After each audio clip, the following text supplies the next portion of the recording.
the desk after a short break.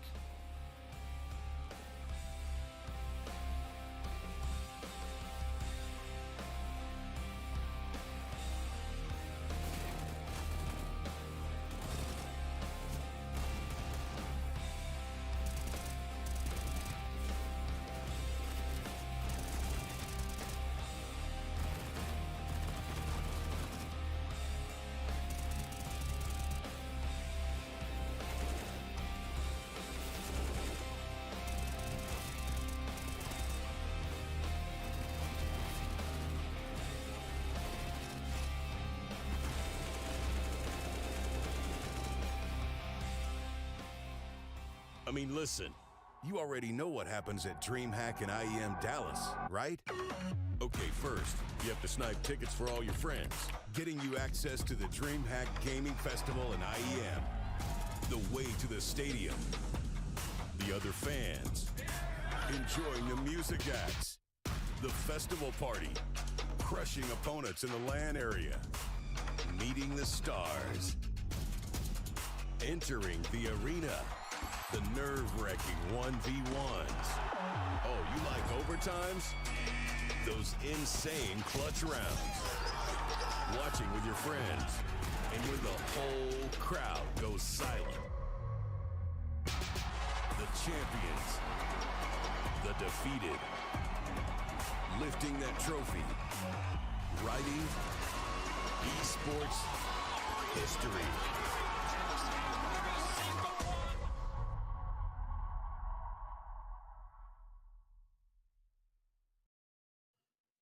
Hey guys, I'm going to be showing you a couple of tips and tricks on the Mirage and connector. I hope you enjoy it and let me know how it works out for you.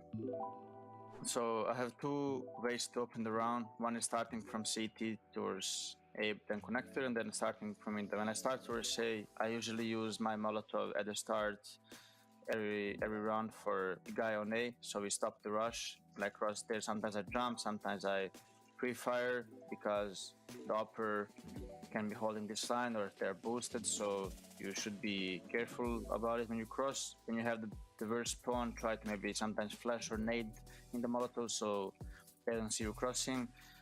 Then you can do a couple of things here at the start. You can put the smoke and just hold the listen a bit if they are rushing out mid, if your teammate is smoked off in window.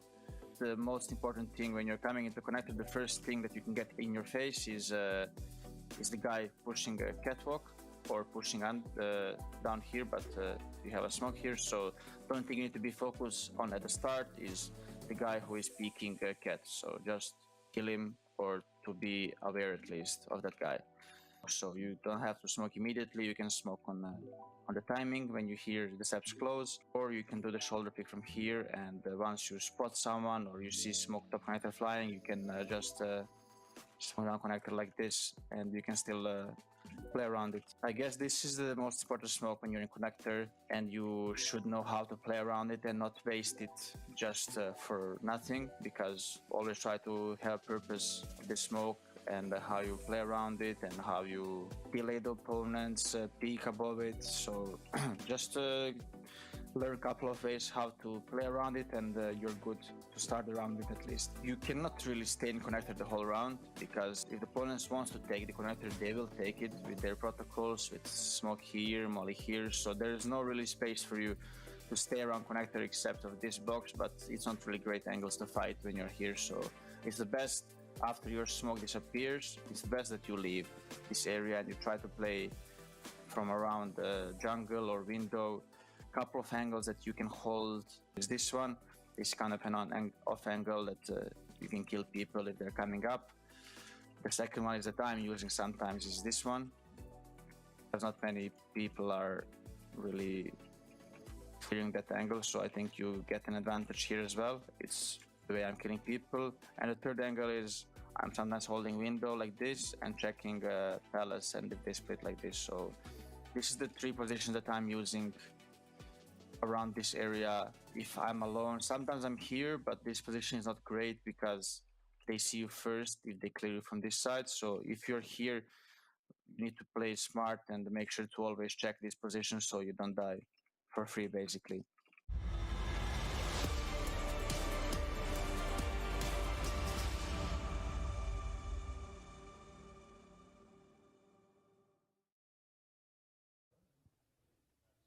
Right now, I am joined by BlameF. BlameF, you had a slow start, you got only 5 rounds, but then when we switched sides, you just had a great comeback.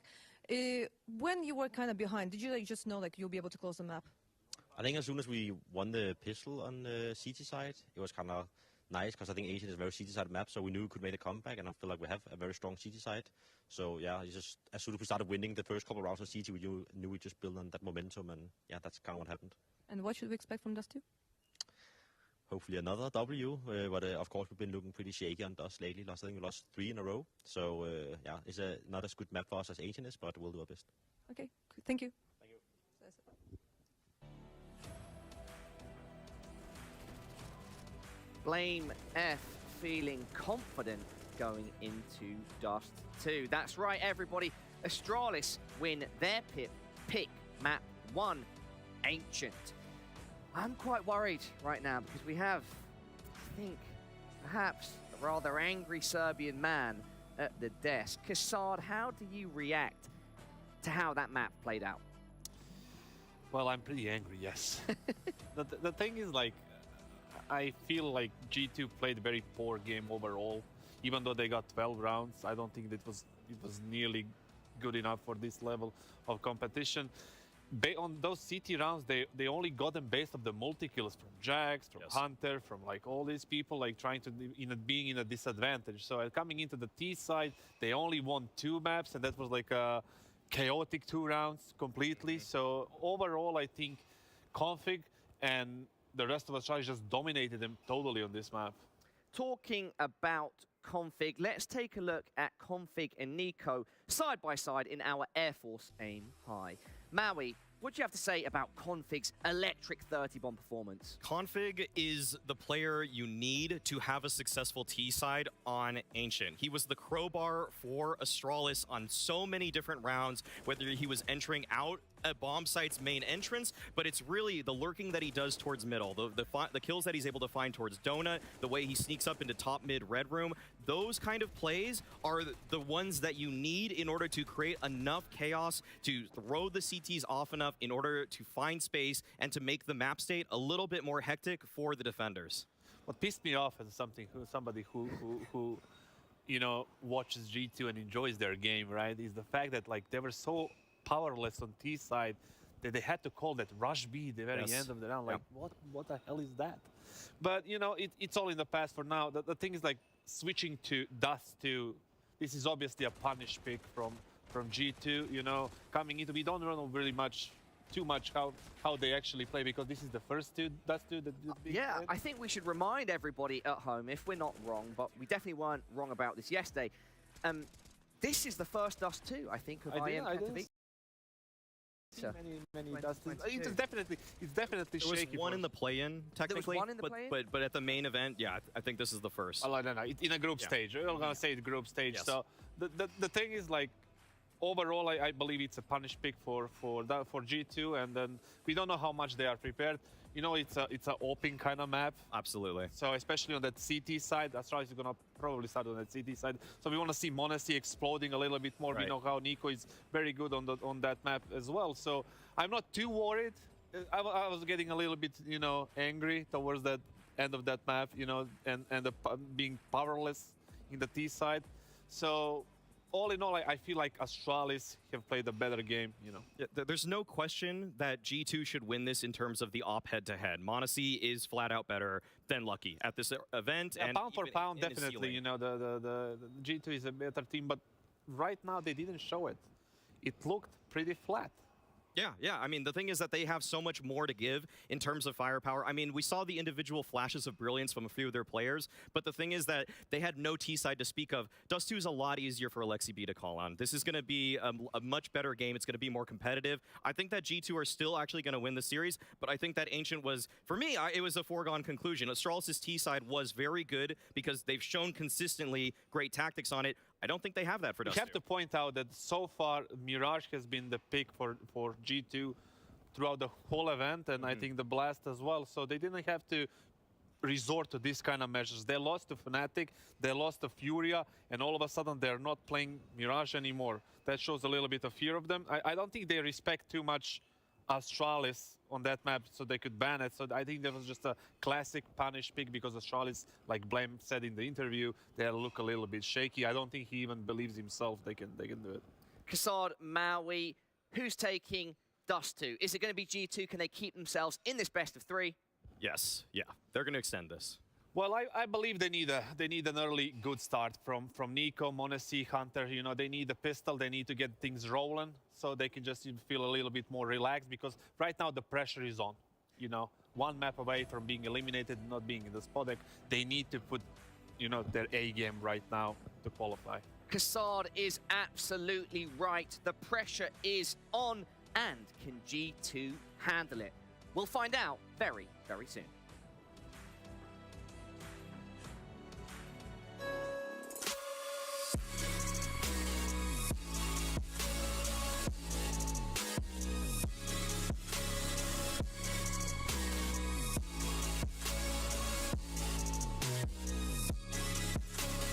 You love it, you wear it. What's your style? Get your merch at shop.eslgaming.com.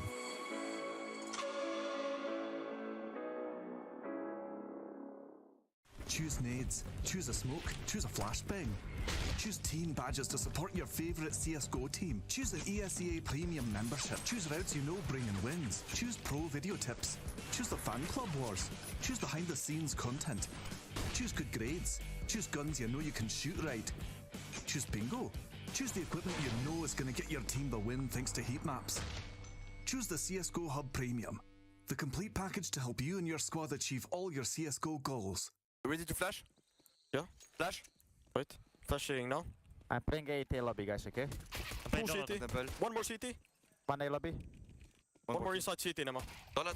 One A lobby. Inside One A CT. lobby. Inside A lobby. CT one. Okay. And A lobby. CT. A lobby, lush B. I'm sticking it. Donut, temple. A lobby. Hold the able lobby, I got it. I have A. Nice.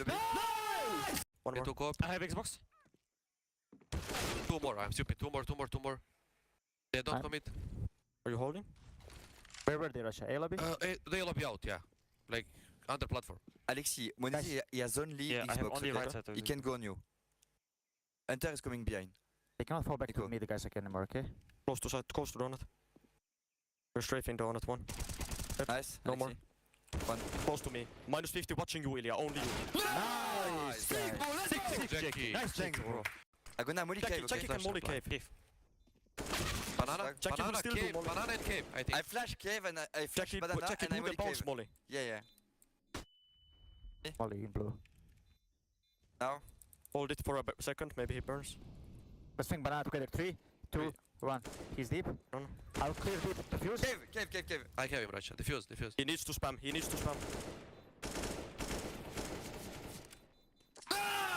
Nice! Big boy! Sick angle defuse by Nikolai Kovac. Blind. I'm going to smoke. One blue. One more blue. And smoke. Blow out and green. We can't kill Could be in the smoke. Ah, that's right. It's okay. Let's go. Let's fight, guys. Plus for the spot deck is not easy.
Well, a fitting ensemble between breaks the song. This is the end of it. It is the end for one of these two teams in this series. The last spot is what we are playing for in the playoffs. Astralis on a great comeback, having lost the opening 8 rounds, only conceded 4 once they found success and took the first map over G2, and we are on Dust 2. We haven't seen a lot of that this week, have we, Jason? But we are here now. Yeah, and if you're G2, you had to have known. You had to have been able to feel deep down. You had to have had the conversation as a team that you knew this Astralis lineup, despite some of the deficiencies that we've seen, was not going to go down without a fight. That's a great confidence-inspiring win for Astralis on the opening map of Ancient. But now here, I think some of the issues that plagued G2 on Ancient will not be here on Dust 2. Config's getting aggressive, though, again, and he's found a headshot. Oh, boy. Config heating up into the series. Not only that, he finds a headshot. He finds Monesi, who's the young man, the inexperienced guy who is going to be thriving on confidence, and already he's getting shut down. He's going, God damn, is this tier 1? Is this what I'm dealing with now? Like, Config is just relentless. He has been so aggressive this whole game. Yeah, that's a good find for Jackson mid. They actually, everyone from Astralis after that kill gets pulled towards the B bomb site, and Config unawares that Jax could be lurking up towards the top. He's gone out towards long now, the safety. I don't know if him and Blame have spotted each other. 2 players at the A bomb site to deal with. Shots out, Zipix makes contact, checks to be sure that long is clear before sneaking to the opposite side of the box. Meanwhile, Glaive and Lucky have left the B site. They're aware that this is going to be an A hit, that they are on the catwalk position, even though there's a minute to play with. Glaive jumping up, takes out Nico. They were turning back. They were looking for it. They were ready. Hunter's going to recover the bomb, but not the round. Zipix on top of the site delivers 2 final kills to make it 1-0 for Astralis. Uh-oh, this G2 lineup better find some heart and soul during this game. Pistol round goes to Astralis, some phenomenal shooting. 2 kills for Zip. Jackson Hunter with the frags for the G2 side of things. Now, this isn't our only game. I did say it's the final position in the playoffs. Remember, as we look back at the highlights from this round, that there is also the winner bracket match going on right now on the opposing side. Faze versus Navi.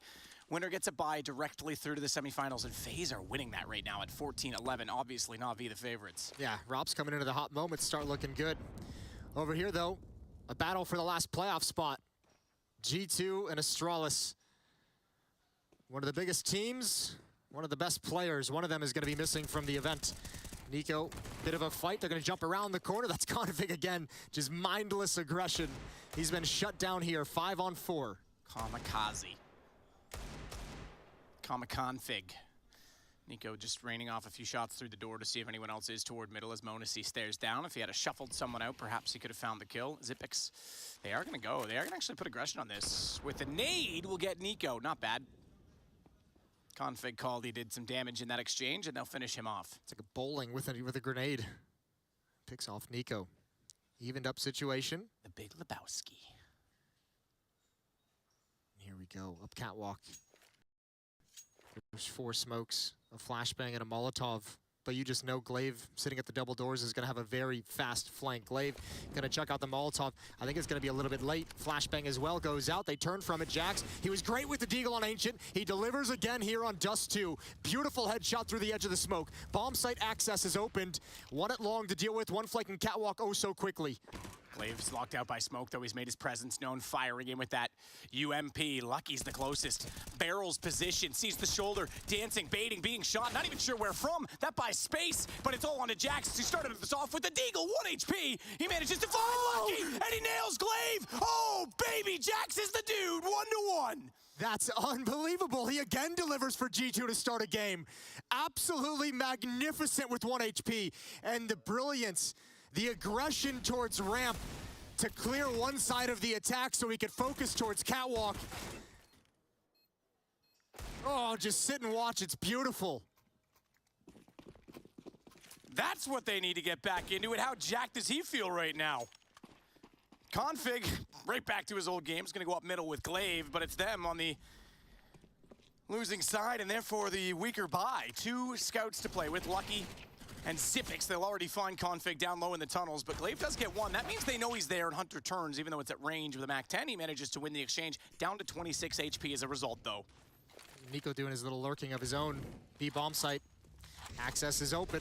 Nobody inside this site. Molotov in towards the window. Smoke at the door. He's going to be able to cross. Bomb is coming up second. You still have Jax at top mid just lurking. Fresh off another round of heroics, and he'll be there if they want to push out Long Cave to try and save these weapons. I'm sure they'll be comfortable enough in pit, but it's going to be a second round for G2. God damn.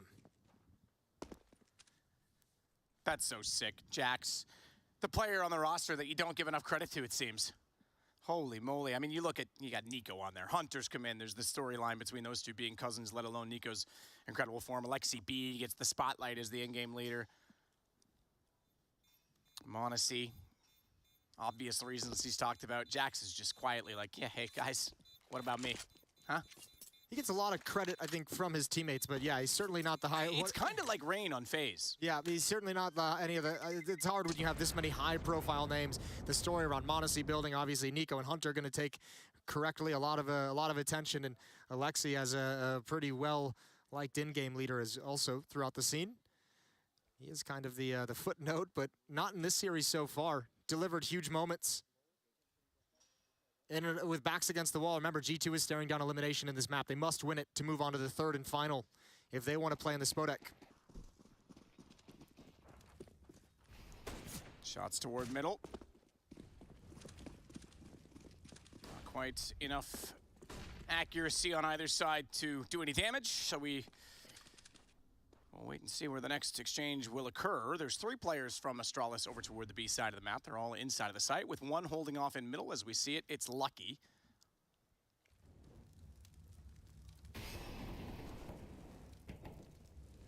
Jax is the one out toward long, just waiting this time for G2 if anyone's going to push through, but the rest all toward middle. Maybe there would be an exchange in the push. Hunter, the shot.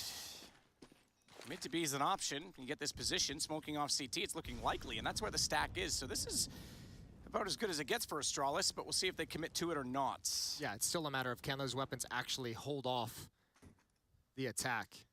It's just 3 pistols. Zipic's keeping his eyes on Catwalk. They were looking for any counter utility, any kind of movement from the defense with the initial salvo for mid to B utility. Alexi's going to get flashed up Catwalk. Nico spots 1, spots 2. That's door and window both sighted.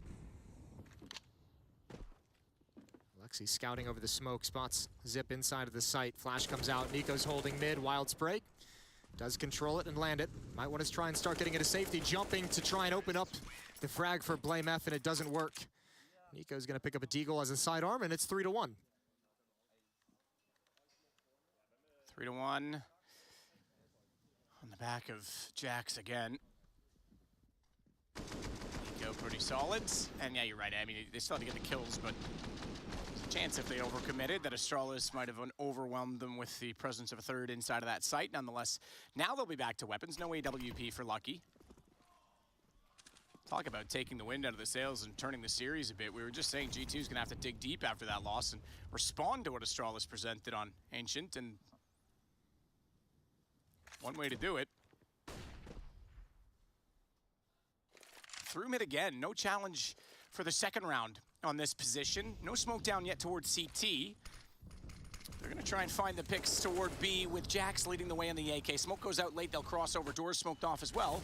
They'll get closer to the window. Nico gets the opening kill. Glaves on the back of the site, Nico finds that as well. And it's a brilliantly placed shot on the AK that will allow the bomb plant and a save called all ready for Astralis. This was a bonus round as well for G2. They didn't invest into this other than what they already had.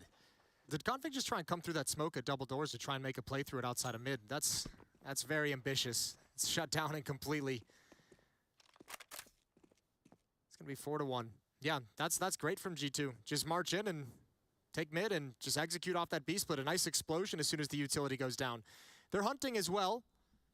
This is a nasty little crossfire, but it is checked, it is cleared, and that means the other half of it has to slip away and hide. They now have the information. blameF is up in the bomb site. Nade is just gonna tickle Nico. And they're gonna continue pushing forward. Now Zipnix is known as well. Good kill from him. blameF finds Nico, and that should be the end of it. Everyone should be able to survive after that.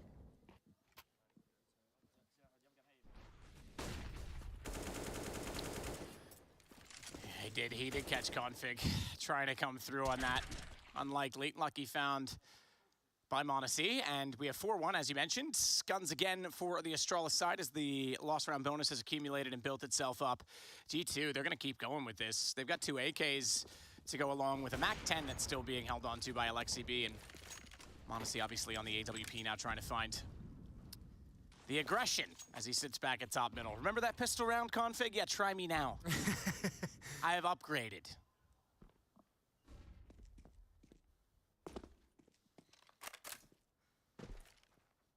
Nice little default here. Blame F with 1 M4 is on Catwalk. Now drop down into CT spawn. Zip with his in the B bomb site on his own. Mac 10 is going to be coming right at 2 unarmored pistols. Bait and switch setup inside of the pit. Alexi gets his head dinked, his bell rung, and not able to control it. But Jax is here, don't worry. Jax has arrived. Has indeed. Not done there either. He's got lucky. The Jack attack is back. He's got Blame F to go along with it, and he now finds the 3rd kill in the rounds. 9th overall in the game, and is already on the site this round over. Zipix left on B is going to hold on to that M4. It is his rifle, it is his gun, but it's not for fighting, and they're not having any fun. Not bad. I like that rhyme. Zipix trying to save this. Hunter's coming in. Immediate headshots. Well done. Good kills from Jax. Good aggressiveness. Making space out towards long. 5-1 in the favor of G2. Don't get too excited yet. They jumped out to a very powerful lead on Ancient. It ended up allowing that one to slip away. I think it was 8-0 before Astralis was able to get on the board. Timeout for Astralis. They haven't won a round since the pistol, and they'd like to get back to those winning ways. All picked up on Lucky, all picked up on Config. This double AWP setup on Ancient was the winning recipe. Did a very good job for them on their defensive half there. We'll see if they can deliver on Dust 2. Alexi be very talkative with the squad.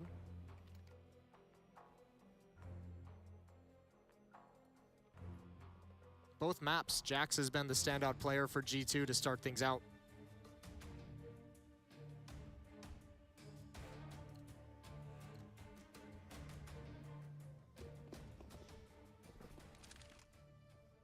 Ooh, there we are. Unreal. There it is. The boost down. Config caught crossing over.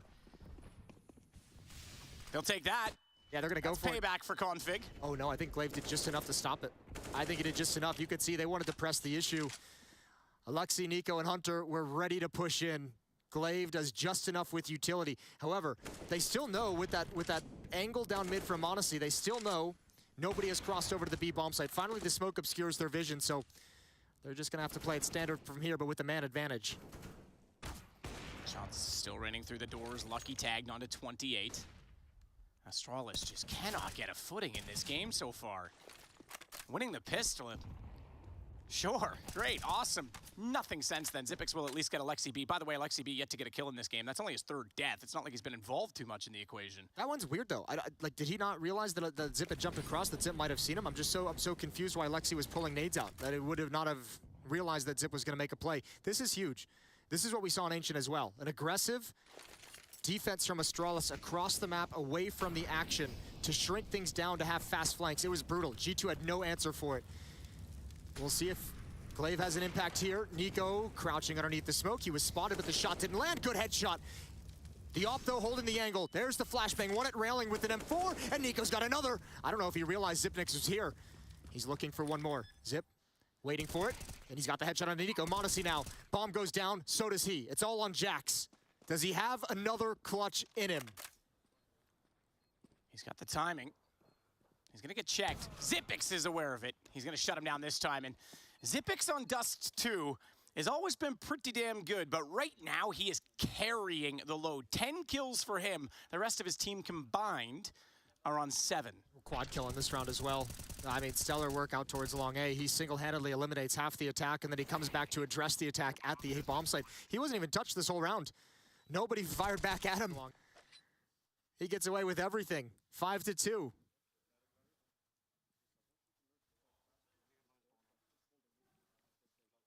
Round number 8 going live. Remember, that was off the back of an opening pick from Odyssey on the cross. You're not going to get a whole lot of those throughout a half. Long control called. It's going to be a brawl. Both teams heading to the corner. Zip drops the Molotov. They're going to flash around the corner. They want to fight. Nico's got one blind. Still some action, though, and Blame F fights inside the flames. Crawls out into the open. It's still an AWP to deal with, but a 2-for-1 trade in the favor of G2 to gain control. And now the AWPs ring out. Now Config has to put out a smoke for his teammate. G2 have information. And there's Hunter, what a great lurk. It's not the bomb though, remember that, but it is gonna pull Config away. They're gonna take it that direction because B is such a fortified site to hold. Config's made noise. Hunter knows he's up close. I'm sure he did. He had to have heard him running in. They've not. They've passed each other, and the bomb is still going that direction. Monacy's running this down. Yeah, but they think they hold this. Config knows he's in there. Config knows he's gone somewhere, and it's only one possibility. He will clear the site himself, and uh-oh, what now? What now, Nico? Because Monacy's left alone. 58 seconds, they can still go back on this, and Lucky's not spotted Nico, but could still catch the bomb. The timing of this round is absolutely ridiculous, and he's made noise. Lucky can't hit it. It's the two inexperienced ops, and neither of them will drop. So far, the flames to be extinguished. Lucky somehow turns around and realizes that Nico's coming from behind, drops down, and it's all on to Monacy once again. He's going to work his way around toward Catwalk. Bomb to be planted. He'll go for that immediately, knowing that they have to rotate. And Config still on Catwalk. We'll try and get closer. Lucky has the harder job right now. From CT, down below, AWP, and Monacy knows he can get aggressive toward Catwalk, but the single shot distracts, and Config gets a rather anticlimactic kill in that, considering I thought he was going to be tunneled. You got to give props to the play. I mean, look, this is kind of like a 50-50 play, just walking through that smoke in the B bomb site. But, I mean, it's calculated, right? He knows there's only one player. He knows Hunter's the lurk, the long lurk, and he's just saying, if you're watching the smoke, fair play, I die, we lose the round. But if I come through it, you'll never expect that. And Hunter never even considered the possibility of flat-out insanity, again from Config. And he throws that round into chaos for G2. 2 rounds, straight for Astralis to get back into this game. You can see the nades being dropped in CT spawn, stockpiling.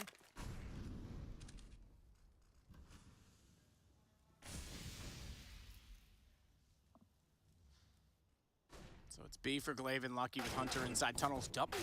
Okay, triple dink. Third one's an op, so that one certainly was resounding, but yeah, that's pretty unfortunate. They'll get Lucky as well, so this is starting off very, very well for G2 at a 5-3 scoreline and a B site open. Oh, one's crossed over. Oh, and Alexi's got that coming through the smoke. He knows there's one trapped outside B. Astralis is going to lose everything. This round was never even close to being in contention for them.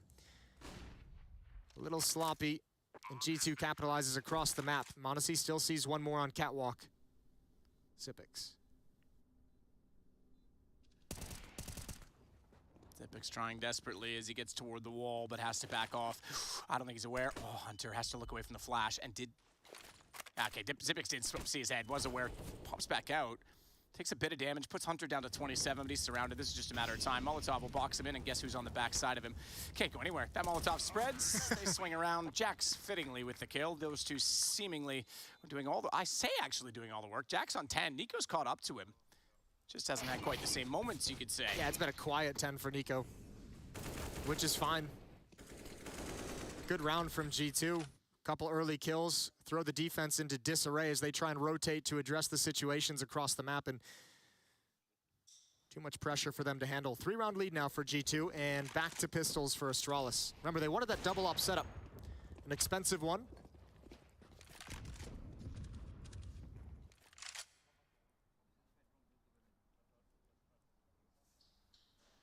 Good rounds now. We've seen some pretty effective lurks from G2 specifically into that B bomb site. I think Nico had one. I think Hunter's had a couple of them.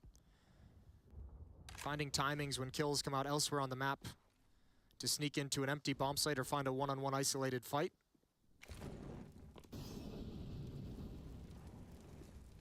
Like CB checking to make sure that the coast is clear on Catwalk. Nico will jump up with the flashbang going out and peek on the back of it. And it's Config. Like a moth to a flame, that man. Loves his aggression. It's won him. I mean, he's only got 4 kills, but remember that round with the op into the B bomb site won him the round. That kind of a play. It's not a huge amount of frags, but the ones he's gotten are kind of high impact. Pop flash out mid. This is exactly what Astralis wants. They're going to peek off of it. Here comes Hunter. He's going to go down. AK salvaged. Back towards long we go. Any resistance mounted by Zip could be fantastic. It's a 4-on-4 as they march up long, and all of Astralis is here to address this. Flash goes high behind. That was the plan. There it is. Pop Flame F. He's actually forward enough to fire back through, but Nico will not let him escape. No scurrying away for the big man this time, and Lucky just the USP.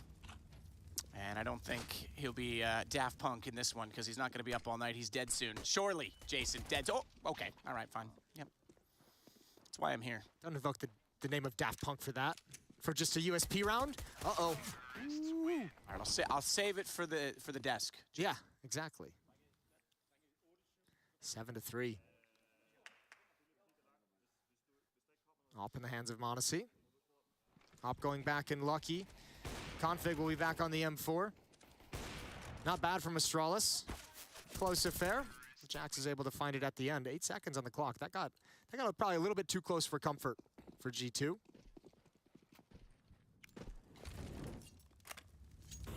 Glaive gonna find a timing to push towards lower. I think he might have caught it behind the box. Will they check? Nade comes out to help him, to distract. Great damage, softens him up, and Nico's gonna get the frag anyways. The tone of your voice. You're building it up so well. Here it is, Glaive's got this, everything's perfect. No, it's just Nico. It's Nico. We cast down for someone so good, you know? Ooh, Monacy, nice shot. Oh my goodness, that was well timed. Yeah, crouches underneath it as well and just pops his head up. Config had no chance to respond. Out towards long, Jax has that as well.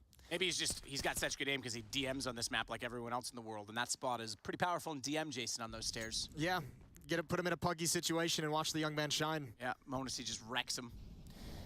So smoke's down at long A. They'll cross over and take the bomb to the platform. Lucky's pushed his way up onto the catwalk position. With Blame F at the mid doors, Nico's still a problem for them because he's existing inside of the tunnels, and Monacy's gone back. Oh, yeah, absolutely he's a problem for them. That's a ridiculous one tap. Ooh. I'm surprised. Second one, okay. How about that deathmatch, Matt? Well, he was trying to react to him running away, you know, but the first one I actually was kind of confused by. He's still going to get the kill, Jason. Oh, wait. Oh. Burn. Don't. Oh, my God. Oh, everybody calm down. He almost burned alive. How about that deathmatch, Jason? 1 HP. They don't have Molotovs in deathmatch. Exactly. No idea what's going on. Yeah, he's no idea. But no, look, they had him locked in. I thought they might have tried to go for the save, given that they lost the A site in such circumstances, but they weren't even going to get a chance to do that. He's giving fist bumps too quick. Look at him laughing with Nico. I like that he's beside Nico in this situation on this team because Nico is someone who can, as you say, does it all, knows how to be aggressive and assertive and take games, but also can look over the screen and say, hey, maybe slow this one down, buddy. Yeah, he's the guy that can kind of shape the star. And he's in the other side of him, he's got Alexi B. Yeah, absolutely. Beside the in-game leader is one thing, but I think in terms of the potential and that star power and learning how to rein it in and when to use it, Nico's very good in that regard. Out of the timeout, round 12, Astralis scraping together what buy they can. Small investment, Deagles again, SMG and a scout to fight against G2. 5-round lead. G2 desperately trying not to let this one slip away.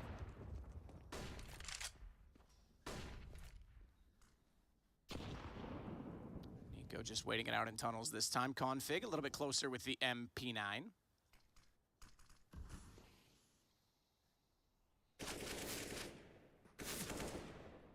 They're all going to rotate that direction now as well, including Monacy as he takes the bomb back toward T-spawn.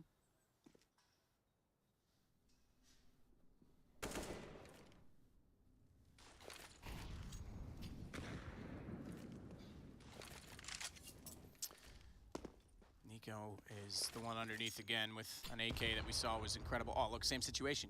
Throw a nade at him. I forget the name of those monsters, but like when you hit them, they get bigger like, until you kill them. Every time you hit them, they get stronger. That's Nico. Like, yeah, throw that nade at me. I'm ready. They'll use the hinge smoke to see underneath and block off the entire catwalk position, so Monacy can actually start to work up cat and not be worried about being spotted. Flashing through it instead, though, it'll absolutely wreck Config, and he's a dead man in the corner. Well struck between the two.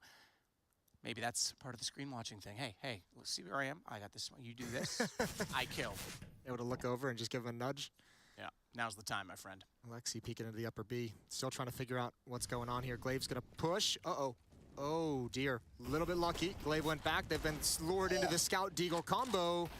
And Monacy's tagged as well, so access closed. Nico's gonna try and open up over at A, and I say try. He's actually just gonna straight up do it. He thought maybe a third player. It's not a quiet 12 or 11, whatever it was anymore. He's at 17, and the aim he's had lately, those taps are foolish, Jason. Yeah, it's getting louder. It's getting much louder. But look at the time. 8. All right, come on. Yeah, no, there's nothing to talk about. Like, I don't know how you can possibly do justice to it. Still, they're running these clocks down low on some of these rounds. They've been fortunate to get away with it. Scout out. You Canadian now? What's that? Canadian now? I didn't say scoot. Everybody chill. I heard it. No, all good. Lucky's going to try and survive this. Low enough HP. I love that Glaive did back off because he did lure them perfectly into his Scout Deagle combo. Like, it was a perfect 1-2 punch setup. But, yeah, the round never going anywhere with Nico on the server. By the way, Nico, $12,000 right now. The money is substantial. Only one gun rounds, two defusal rounds going Astralis' way. Remember, they won the pistol to start this off? Do you remember that? I don't. Man, we're having this little fantasy league going on. I had the second pick in the draft. And I wanted to pick Nico. I sat on Nico for the entire draft, and then I changed my mind at the last second. My heart was saying Nico. Who'd you pick? My brain said Zywoo. And I think it's a perfect comparison to exactly what HLTV did wrong as well. Because here we are in Katowice. Nico's absolutely incredible all the way through. And Zywoo's where again? He's knocked out, man. He's gone. He had a rough time with things. Yeah, unfortunately. Katowice is not kind to him. Here we go out towards long. Hunter, Nico, Jax, and they're going to beat the defenders to the corner who don't even actually try and get there. So information gained for Astralis, and they're going to have to forced to push up and take control of Catwalk. They need control of one of Cat or Long.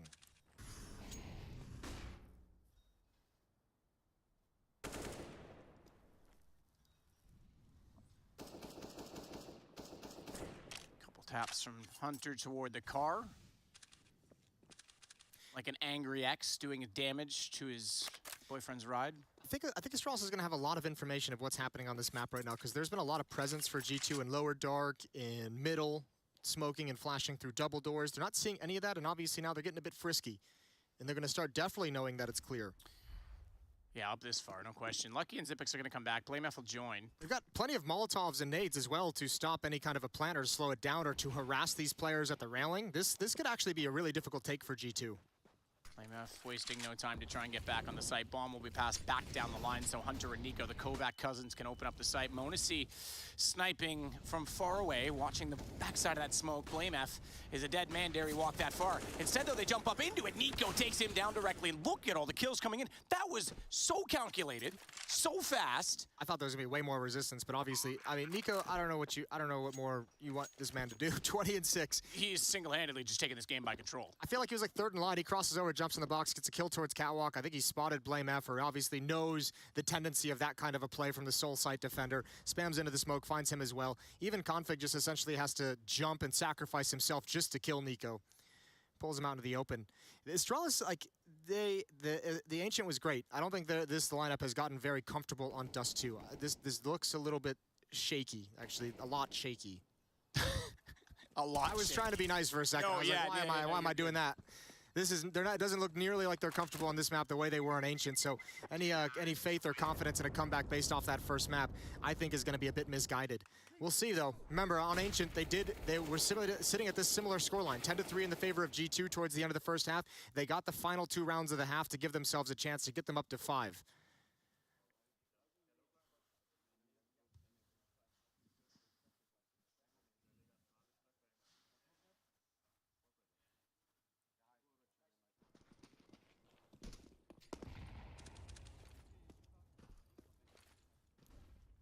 Boost again for Monesi, trying to get an op shot through mid. The cross has already occurred though, and it's Lucky and Config that have successfully stayed intact in doing so. Hunter and Nico again toward the tunnels. Zipix at long. Zipix at long. Zipix at 11 kills. Still leads the way, with 5 being the next closest for Config and Blamef. Not enough kills at all. I mean, you can see it in the economy. I mentioned it. Monesi 14-6. Post-buy in this round with the utility brought up. Config will get this started, though. He'll get Hunter down. But yeah, it's not even like you were saying strategy. It's everything. Like, they're not getting kills. They're not finding map control. Blamef trying to fall off the box with an MP9. Can't get it done, but does do good damage this time to Nico. Yeah, great damage. Got a little bit of a dink to it. 31 HP. We'll see if your theory comes through. If Nico gets stronger with low HP. Monesi's got him covered. Molotov in, and ooh, he almost won that. Config down to 22 HP. But now they know the B defender's not only injured, but outside the bomb site. They have to address this quick. They have to get into this bomb site as fast as possible. Config, a little bit blind, hiding behind tall boxes. Molotov into his position. There's a nice nade, but he falls down. Blamef, SMG's not going to do the job. Fighting desperately, they've done decent damage, but now it's all on this flank from Zipix. Slows his pace at the stairs so as not to be heard. Low HP on Jax directly in front. He's on the AK, one-shot wonder. No question he can hit this. Monacy's just inside though and has equally low HP, so Xyp9x finds the first. Alexi B's preoccupied with Lucky, and Xyp9x is gonna self-flash himself off the wall. That catches out Monacy. Deeper he gets. Alexi hits him. They crossed it over. It was actually opposite obligations. They knew they had to keep each other's backs covered off. A good fit win from G2. Good round there from Odyssey, covering Nico and even helping to finish it up. 11-3. Tons of cash, tons of money for G2. It is a 6-0 run. G2 look to close out this map. Looks very, very likely as well. We'll see if anything switches at the break. Third map. We love it. We know it. We appreciate it. It's going to be Inferno. We do appreciate that for the third map, no question about it. That's a decider. Dak's not connecting on the cross. It's been a while, I feel, since I've seen a team able to just pick up the auto snipers and spam through the walls. I do think the drop down being necessary now and you have to run the boost. You can't just have 5 of them shooting down mid anymore. Probably has something to do with it. Bummer.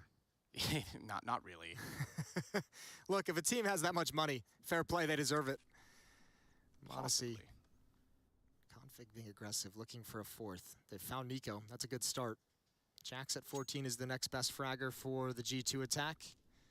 They have full mid control. G2 gonna set up a set piece behind this smoke. Counter utility raining in. I think this access is closed. 3 players here. A fourth is going to be on the way quickly. Lucky with that scout grabs one. That's Jax who falls.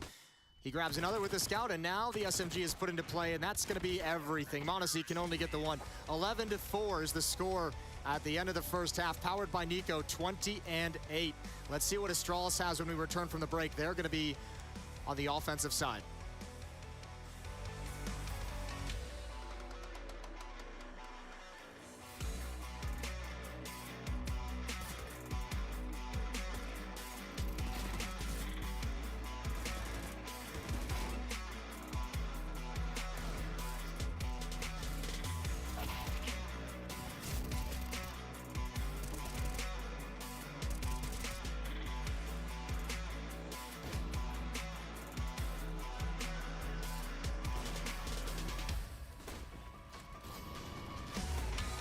Stand on short smoke, Jackie. Come short. He's spamming me. I can't. I stay side. You guys need to go together. Go short together. Ramp. Two ramp. Ramp. And short. Dead. Short and ramp. Short last. No! I want to go split the guys. I don't know you, but let's go, boys. See clutch, brother. Thanks, bro.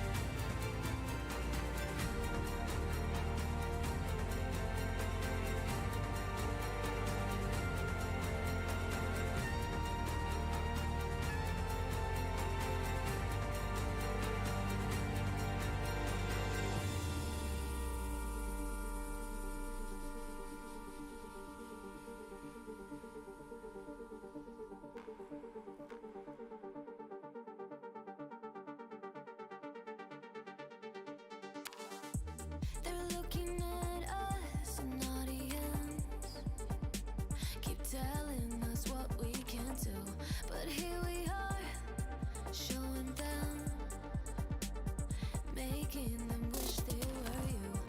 We've heard the most when it comes to this, yeah, every shade of blue, but don't even care what they all say. They think we're out of control. Yeah, truth be told, we know it. It's just the way we live. We own it.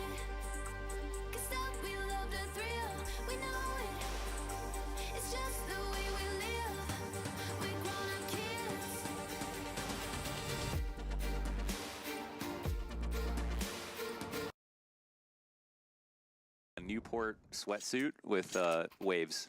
Okay. That was my mental image. He'll have no idea that I thought that, but he's such a character.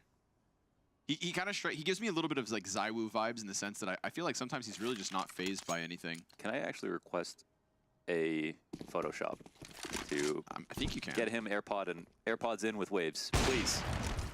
Bit. Twists. Zywoo. No. No, he's eliminated. Gone from this event. Well, he should have tried harder. Yeah, just don't have a, worst LAN performance ever, right? Yeah. It sounds so easy when you put it that way, Launders.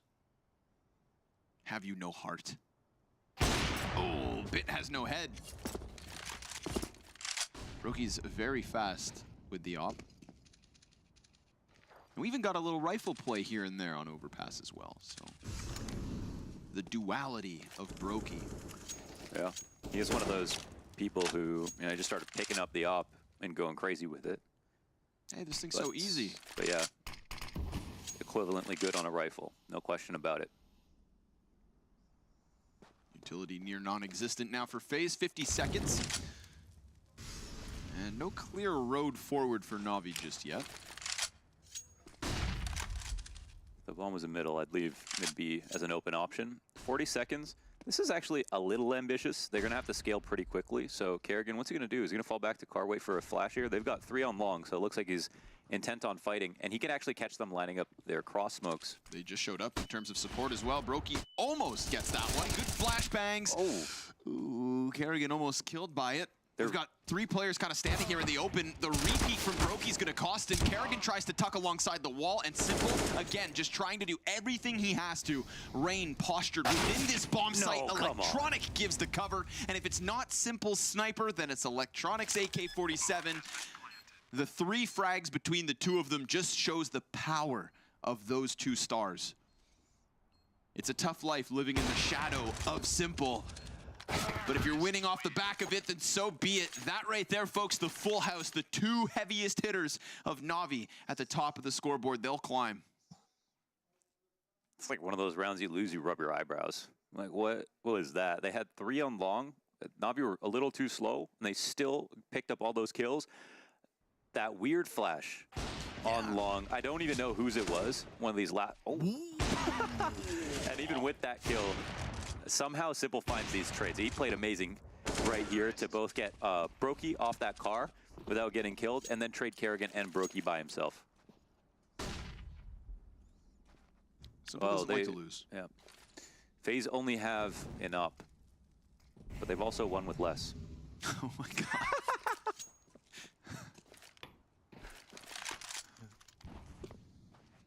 I'm just going to repackage it slightly every time, so... I'm all for it. Rain, Electronic, face-to-face inside the smoke, and the AK will come out on top. That, my friends, is the power of automatic gunfire. That's why we don't use muskets anymore. Yeah, you love guns? Not muskets. Not to be confused with muskrats. Very important difference. Got one following me around for like 6 years. Whoa. Distraction there for Brokey. He's taking in the scenes, enjoys the fireworks. Oh, they missed the molly. And decides to pop off with the 1 kill versus Bit. Maybe Rops will get primed for something special. Again.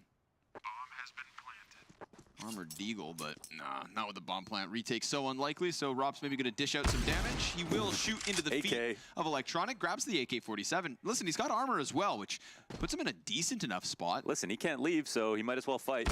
And he'll die. That's the end of that. Yeah. Unfortunate. I'll be looking good. Clean, fast start. FaZe won the first 2 rounds. Yeah, Simple looking next level right now. Ah, yes. Yeah, Simple has been chiefing. That's true. Send that AK all the way down long. Kind of just slightly slow start in the first half, but honestly, I don't even think the Simple was even playing bad coming out of the first half. He still had 13 kills or something. They were just, it felt like avoiding him every round. That second half, you know, since he had the T side, he was able to force the action. Yes. And now in Dust 2, continuing on T side, he can really control the rhythm of the rounds. I just saw PP Bison. Yeah, Twist. You saw that PP Bison? It popped up. Twist bought it. It's $1,000 off. Oh, it's still in spawn as well. It's down there. Maybe someone placed a bet. Oh my god. I looked on him. I would give him the kill. But instead it's Rob's down to 19 HP. And no longer our Faze trying to pry through those double doors down mid. One time Rob's got an op ace on Dust 2 CT side. How'd it make you feel? I thought he was Chris J. The Wolf of Wall Street. We're in a good spot to take contact. He's just going to listen for a flash, and then Brokey can flash for him. Or Brokey can take contact, and then he can swing. Electronic, and that's perfect. Nice team play there between Rain and Brokey. Double man advantage. But I don't know, dude. Simple's given me that weird feeling that he does right before he just takes over an entire game. But Robs is going to make sure that he will have the less amount of teammates possible. Boomich, Simple through the tunnels, potentially to go towards B, but it's actually Simple to stick around in middle a little longer. Little AK swap, why not? Ah, yes, he knows better. He's like, wait a second, I'm Simple. Right back to that AWP. Twists will cut down the bomb carrier, and Simple's position, soon to be known, confirmed by Brokey, as 4 stand up here for Faze. So, good one from them. I think as a spot where Navi are like, oh, everything's going so well. We've been just defaulting, moving forward off of our kills. Let's try it one more time. And Faze bought some tactics, basically some very simple stuff that set up on A site, and everybody contributed with frags. I believe in the AUG on long. I think it's such a great way to get a better edge versus AKs that are coming for you. If they don't one bullet you, AUGs kill very fast. I think they outclass M4s. Actually, I think they're the best rifle in the game, Connor. I've heard you say that once or twice. I'm hoping you stop. Propaganda. Oh, look at Robs go. He seems pretty adamant about getting these kills down mid. Yeah, looks quite confident to take these risks. See if he's aware of all the timings. Ooh, gets the better of Simple. Remember that, Rob's just out-positioned Simple with an op. He said he had to be aware of all the timings, and I don't think Simple was thinking that, you know, last round the op fell off mid-peak so quickly. Yeah, totally. That's another value of the hybrid, just not knowing exactly where they're willing to take risks. B-split could come on, but it's going to be a little bit slow here. The bomb is all the way at the top of middle, and the op still exists. AK's in a weird spot. This is a weird round, man. That bomb is still at the top of mid. Well, Rob's still just doing what he does with the op, getting kills here, cutting off of the pieces of Navi. Excuse me. They made a mistake, for sure. Ooh. Yeah, well, Faze going to jump on top of it. You want to make mistakes? I'm sure Faze will be happy to take those when they come. Especially if they can keep 5 players up with the double op setup. Now we're looking at a CT side that could start to have a little bit of a leeway here. Let's start running more risks. Look at that. Bomb. Oh, on a silver platter. Rain's face splattered. Electronic walks away. Him and Perfecto to save the double AKs. And a 4th for the Faze clan. I want this game to be nice and tight. Close as can be. Yeah, well. Good start then. No chance. I think they simply forgot the bomb. That's pretty much, I don't think you would commit that hard to a mid-B lurk with nades and let a guy out there not be ready to hit the site. So the other weird thing was they were doing that with a player outside long, and it wasn't like they were 5v4, they were 4v5. So they don't really have the pieces to do so. Not a great sign for Navi. Don't know where that came from. And yet the defaults were going so well just 2 rounds ago. Yes, that's the weird part. Let's consider it a speed bump. Sure. Now Navi hoping to take back off.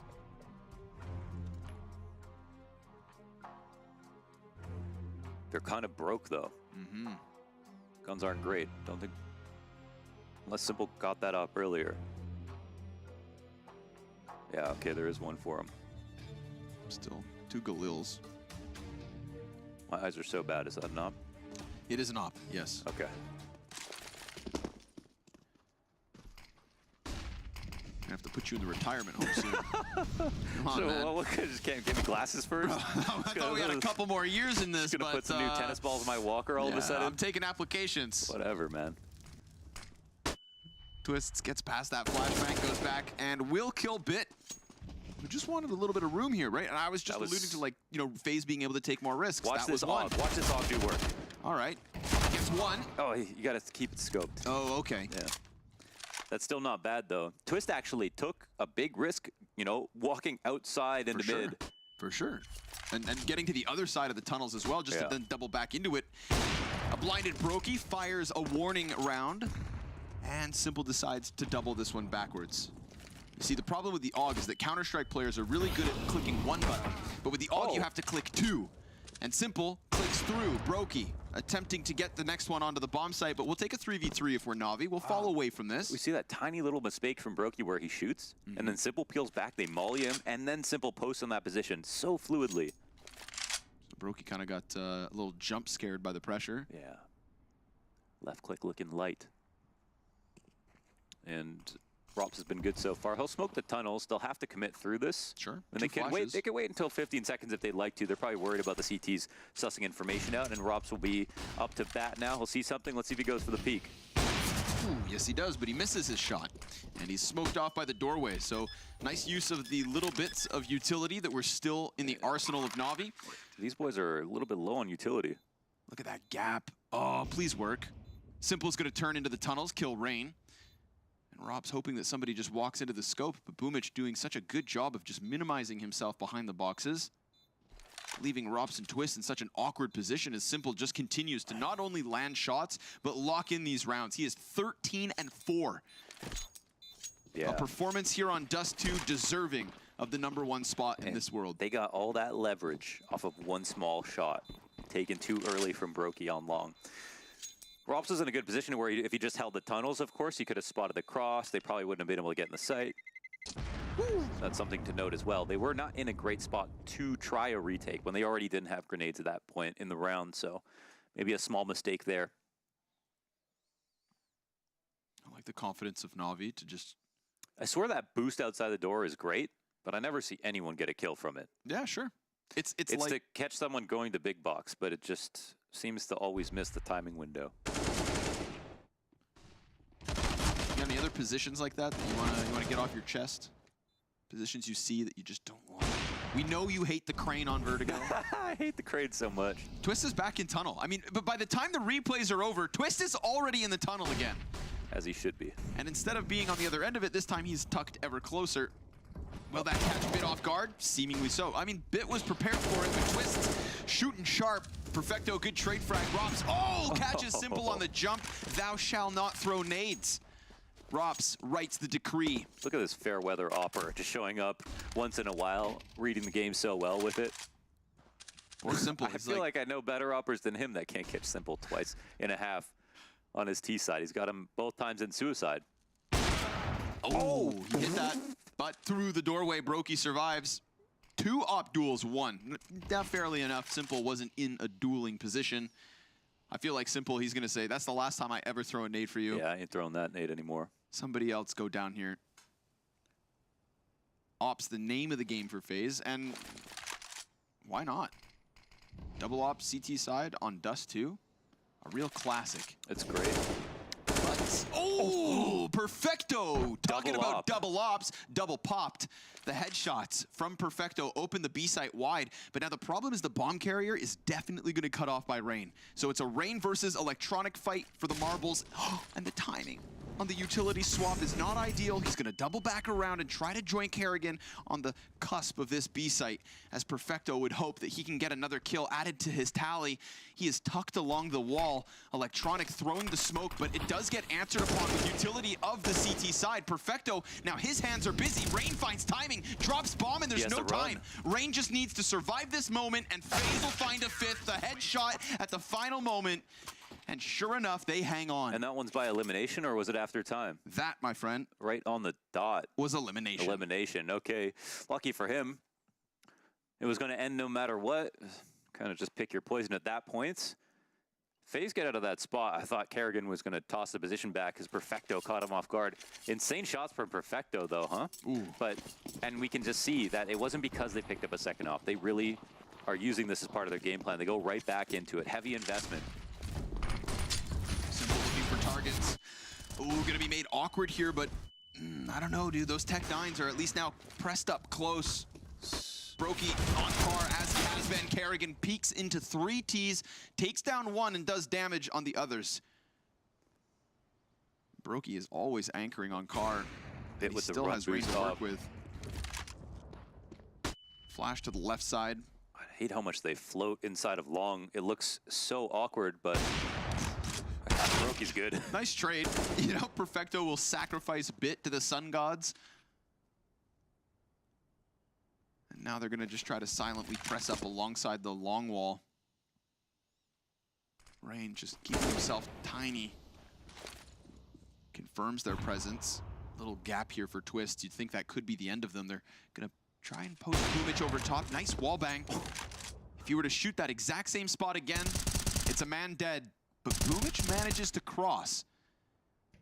Perfecto's waiting for flank. Oh my God, Rob's off the barrel with the slick moves through the sky. How many guys were jumping this round? I know, everybody. That was silly.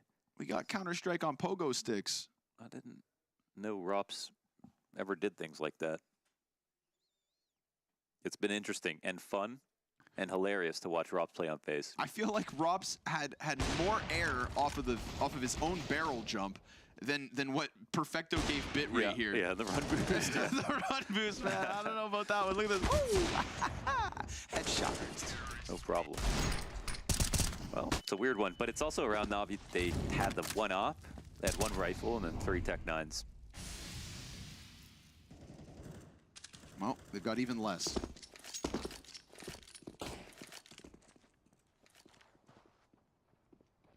Don't say it.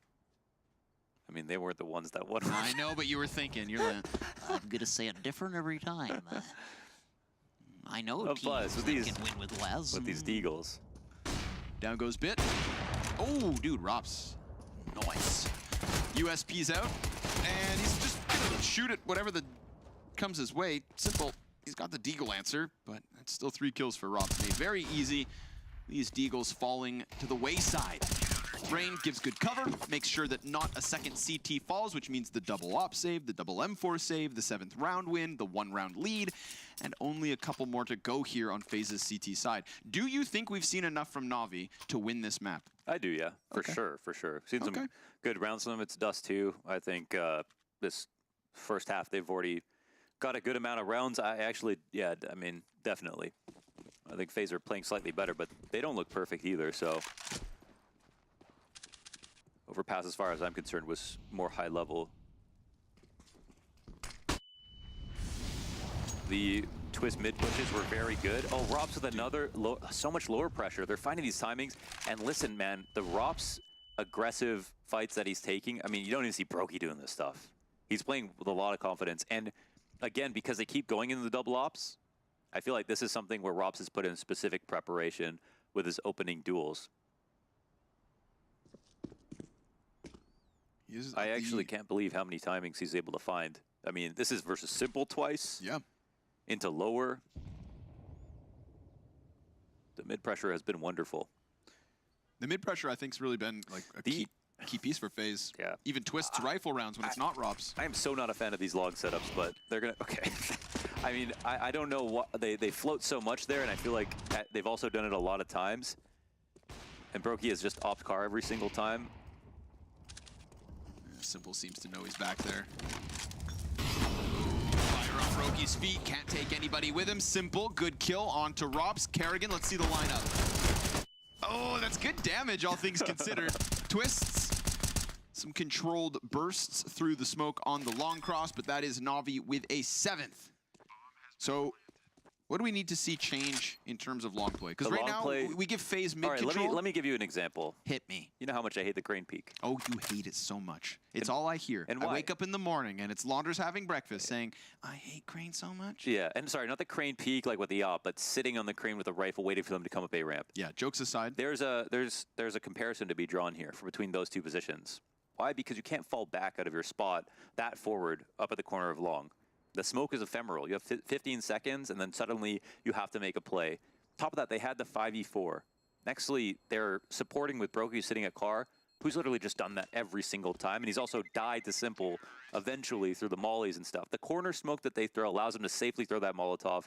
They get pick control safely off that smoke, and so it's not the perfect answer to just sit at car, especially if you go on cycle, you miss a shot, they pop up, they kill you, which they keep doing over and over again. And this thing, this one play, they're flashing through, just like if you were on crane and you felt the pressure to make a play, you flash through it, but then you require everyone to be playing, to not be playing anti-flash for that to be successful, and you still have to kill them all before they're unblind. So I think there's just a lot of ways for it to fail, and for some reason, FaZe are really intent on trying it over and over again. Well, it cost Rant over. That's fine. That was good. You got me fired up. I hate FaZe now, too. Okay. Said I'm not here to make friends. Near non-existent utility for FaZe here as they're going to close up their CT side with no op. We've seen such consistent double op setups from the FaZe defense. This one's going to have to be a little bit different. And it's not even Twists killing Bit down here in the tunnels, who has returned to a quiet form. On Overpass, we got this resurgence that made us think, the lull is over. But at the current moment, he is 4 kills, 13 deaths. Less impact than Kerrigan.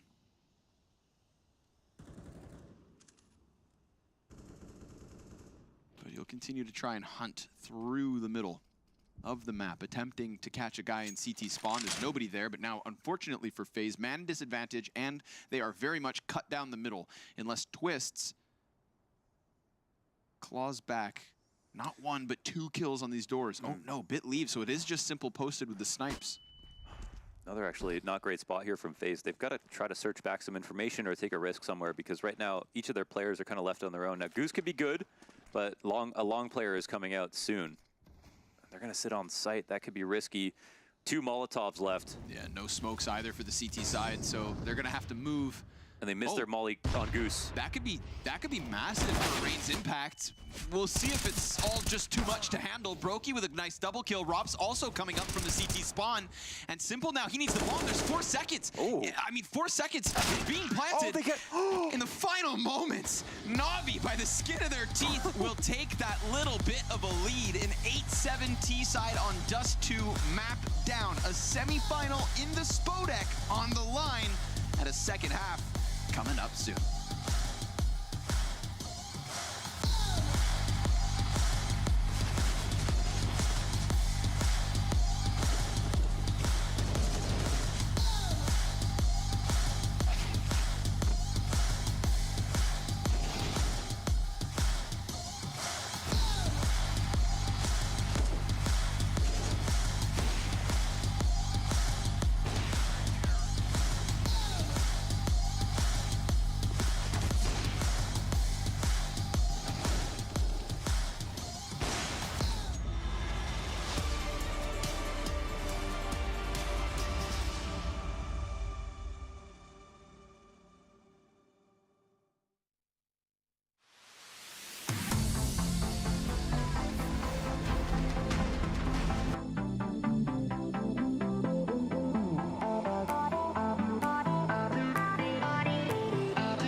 confirmed semi-final spot.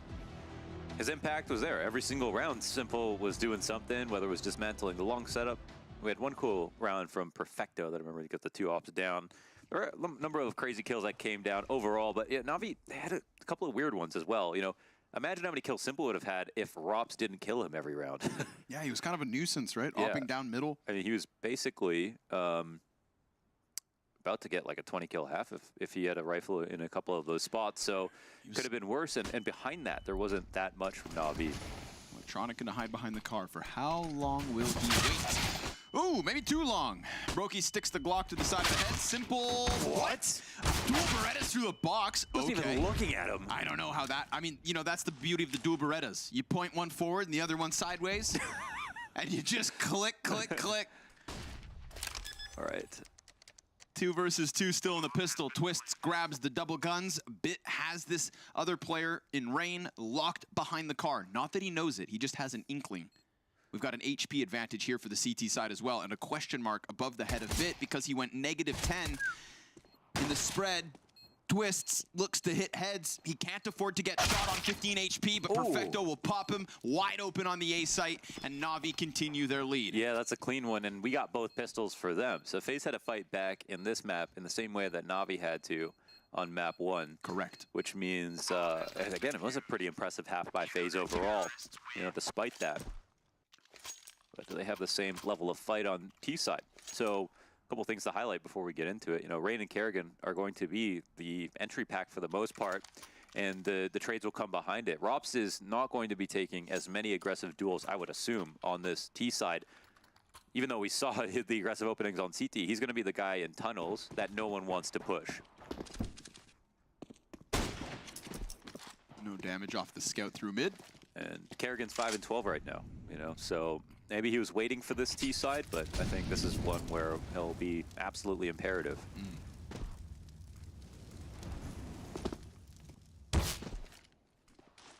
Little 3 damage to the scout. Cool.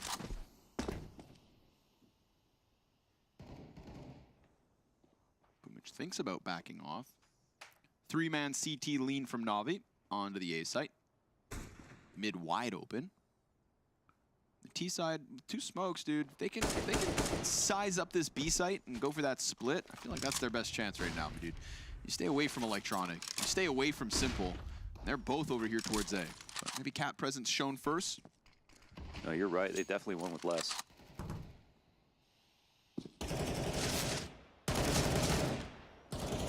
No reaction? Nothing? Huh? Sorry, did you say something? Okay. Yeah, that's right. I got your guys' back, okay? Fine. We'll put an end to this. Fine. I'm siding with the masses.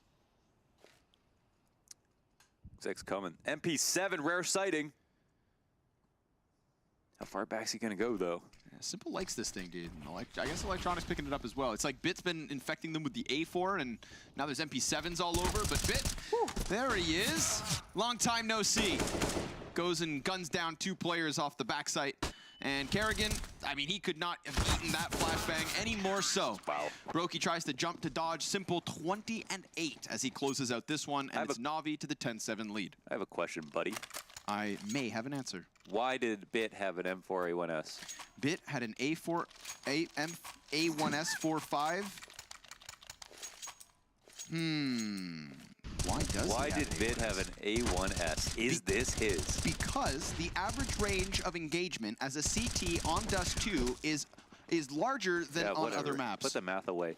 He's an A4 player. He was one of the only ones holding a mantle that is his. For the A4 gang in 2021. What happened? Because the A4 was never better, and all he was doing was trying to be cool. Everybody knows that the cool kids set trends, and the coolest kids pop heads, twists. That's a dirty deagle onto Simple. I can make jokes about the A1S over A4, but, you know, FaZe, they've won with less.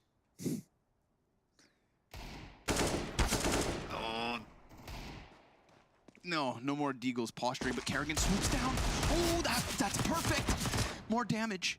Just a little more damage on Perfecto. No, Boomich coming around the corner. He's going to want to hurry, but at the same time, he's worried about Cat on the cross. Oh my God, so much comes down to this. Is it going to make it? Yeah, bomb gets stopped. Twist wants to go for that engagement, and Robs is coming in from behind with the one. Boys in the open! He's taking his time with it, but Boomich, he's just drawing bullets all over. He'll spray down 2 more. He's looking sharp. As he was on Dust 2, he is untouchable so far in this series. Taps away to get lucky. That's brilliant. Running out of ammunition. Very, very conservative shooting from Nico. As we know from his precision, 2-0, even taking the fight as the flashbang flies in along the wall behind him to ensure that Astralis is looking in that direction. Good stuff from G2 after Alexi B goes down at the half wall. See the flash coming in just now. Hunter with a couple of assists with that flashbang. Modesty as well adding on top of it. Good round from G2. Only 1 player falls, and now it should be a bit easier. Unarmored opponents, except for Config. He's got light armor and a deagle. Alexi gets out behind sandbags. Nico's there to support that as Config wants to try and get into the tree position. And it's very commonly naded, as we can see. And Nico and Alexi B take down him with the nades, and on top of that, there was a kill towards Zipix. So a start, but Blame F hits one lovely shot in return. Closing the door on your well, that's very polite. And then G2 just falls back and disappears. Blame F brought low. So yeah, it's gonna be 3-0 for G2.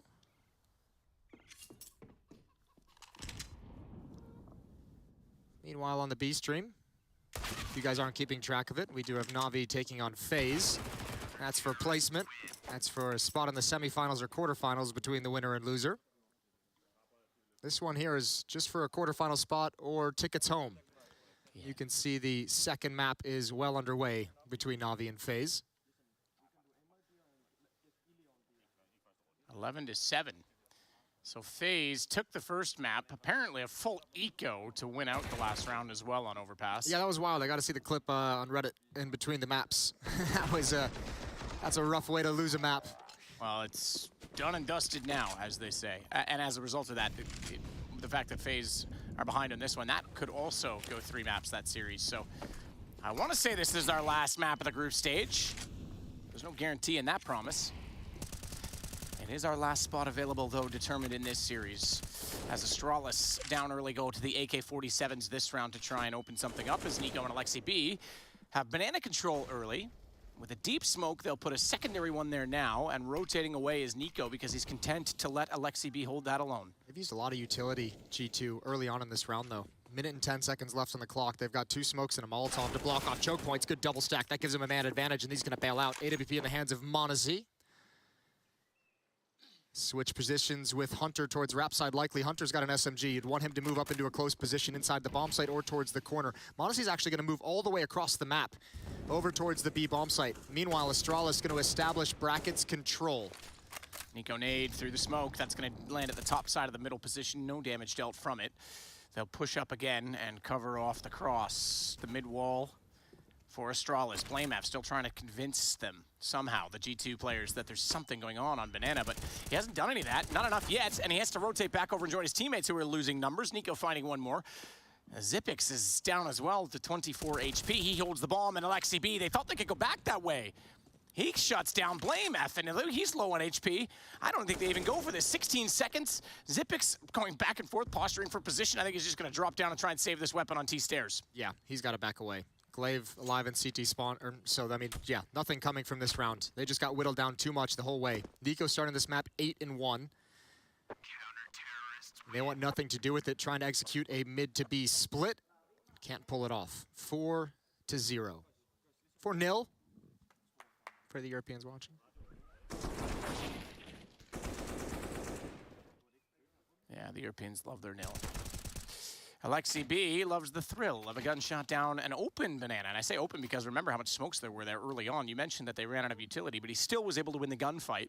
Crucial one. Blame F gets that shot. They might have a chance to get that bomb to B. It was pretty spicy. I was looking on the minimap because you had Monacy with the op over at that B bomb site, kind of out in the open looking towards CT spawn. If Alexi loses that, then all of a sudden Monacy has to reposition. And that could have put him in a really awkward position if he made the wrong decision, but it never even came to that, so all's good. First time out taken from Astralis. As they buy back up into the round, Blame F going to be down on a Mac 10, trying to put some strength to surround these AK-47s that survived heading into round number 5. Plenty of utility for the Astralis side. And G2's sitting pretty as well. Only one player goes down to the previous, so they build up a bit of a buffer of cash behind this investment.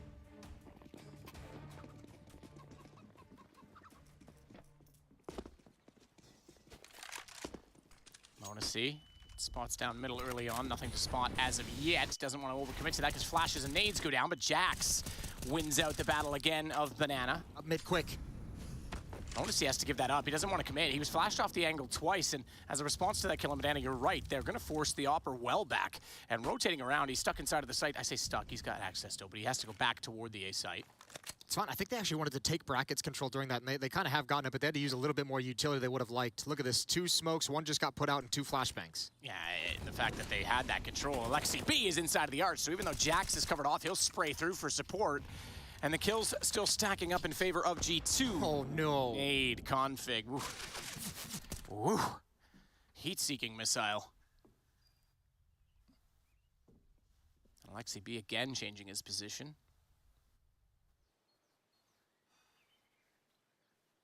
Who first?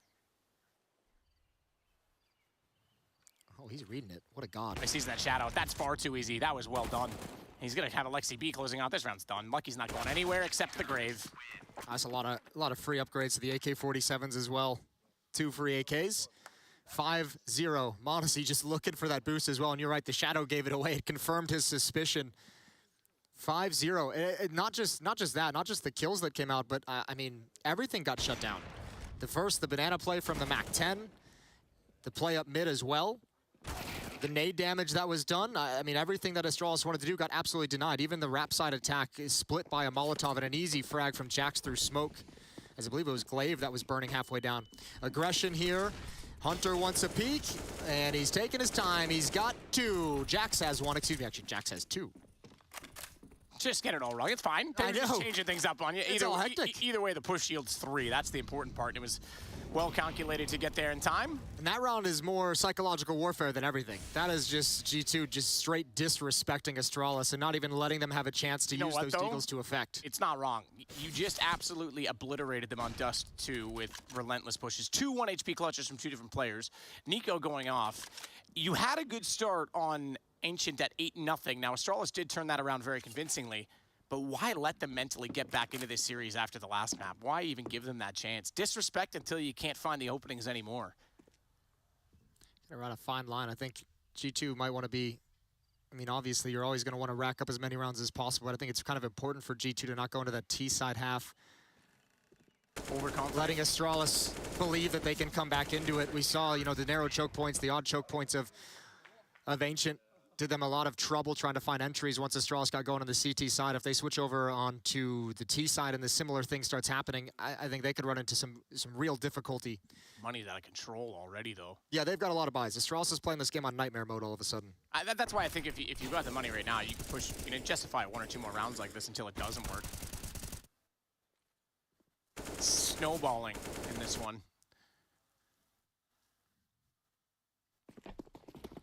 Hunter with the mid position and a 3-man position toward B. It's Monacy that wants to try and get the op shot, even spraying, or spamming rather, I suppose you should say, down through the half wall, but it's Hunter that drops first. Lucky's the one that gets the kill.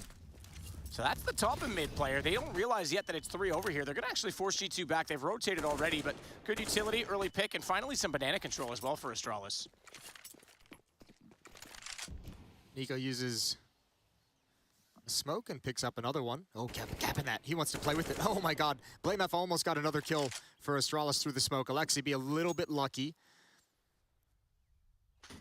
Defense is forced passive. I think Monacy is going to be called upon. Right mid is smoked. How much does he want to stick around and fight at brackets? Nico and Alexi using utility to find information at Banana to try and send some intel over to their teammates. Alexi juggling grenades. That's not a fun game. He's going to transition into the bomb site as Alexi takes up wrap side defense. Molotov to slow it down to allow Alexi to get into position. It's going to be a Halls pop. It's all on Jackson. He's been great. Nico, here's that nade. Here's the footsteps. Perfect timing. Perfect timing and perfect spray down from Jax. Triple kill. And now Nico gets activated. Now Alexi gets activated. And Astralis again is shut down entirely. They get nothing. Outrageous. Again. 14-8 for Jax right now. 13. Everyone except Nico has 5 digits of economy and a 7-0 scoreline. Astralis aren't even kicking anymore. They are out of this one. How do you claw back in now? Nico's going to obviously get, I mean, having a fantastic series. Coming into this map, he's 53-34 in terms of volume. But, I mean, I hope somewhere in the history books, the impact that Jax has had in this series with some of his clutches, some of his second rounds, some of his impact and critical kills, I hope somebody notes it down. This has been so impressive from Jax in this series, and it's really, really cool to see. m0NESY is going to get tested, blinded, falling back early. m0NESY and Jax, one more time, he might have to deliver. They're going to wrap around. Hunter's the first point of contact, and ooh, jumping Tech 9, that's old school. Nico spraying it down, though, is rotated back over from B and will contain the CT spawn so as to make it less of a threat. Lucky he'll pick up the M4 that was dropped. The other 2 players that are still waiting at mid for where BlameF has been holding are coming around from quad. BlameF smoked off, is only going to have access now, and it's m0NESY again that's going to shut them down from that position as he's shuffled already back inside of the site. Makes no mistake, Jax from the pit. A 3 here last time. Lucky got m0NESY in the middle of that, so hold on, because BlameF has cleared pit. He's jumped out. It's Lucky that's still alive on this, AWP in hand, but watch out as well, because I don't think he's going to be aware that Alexi B has gone above and has walked down the hallway. No way to know that. Well done from the A defenders, not only getting some kills, but also delaying and holding them off. Astralis had a pretty decent vision in mind of what the map was looking like. They had the rotator cut off in CT spawn. They knew they only had 2 defenders on the A bomb site. They knew they could wrap around him from 3 different positions, just could never coordinate it, I think, the way they would have liked. Nico, that kill was huge as BlameF falls in a pit. BlameF even taking his time, knew he only had 1 chance for the headshot. 8-0, a second timeout from Astralis. Not only is it 8-0, all 5 players from G2 before the buy comes in had over 10K.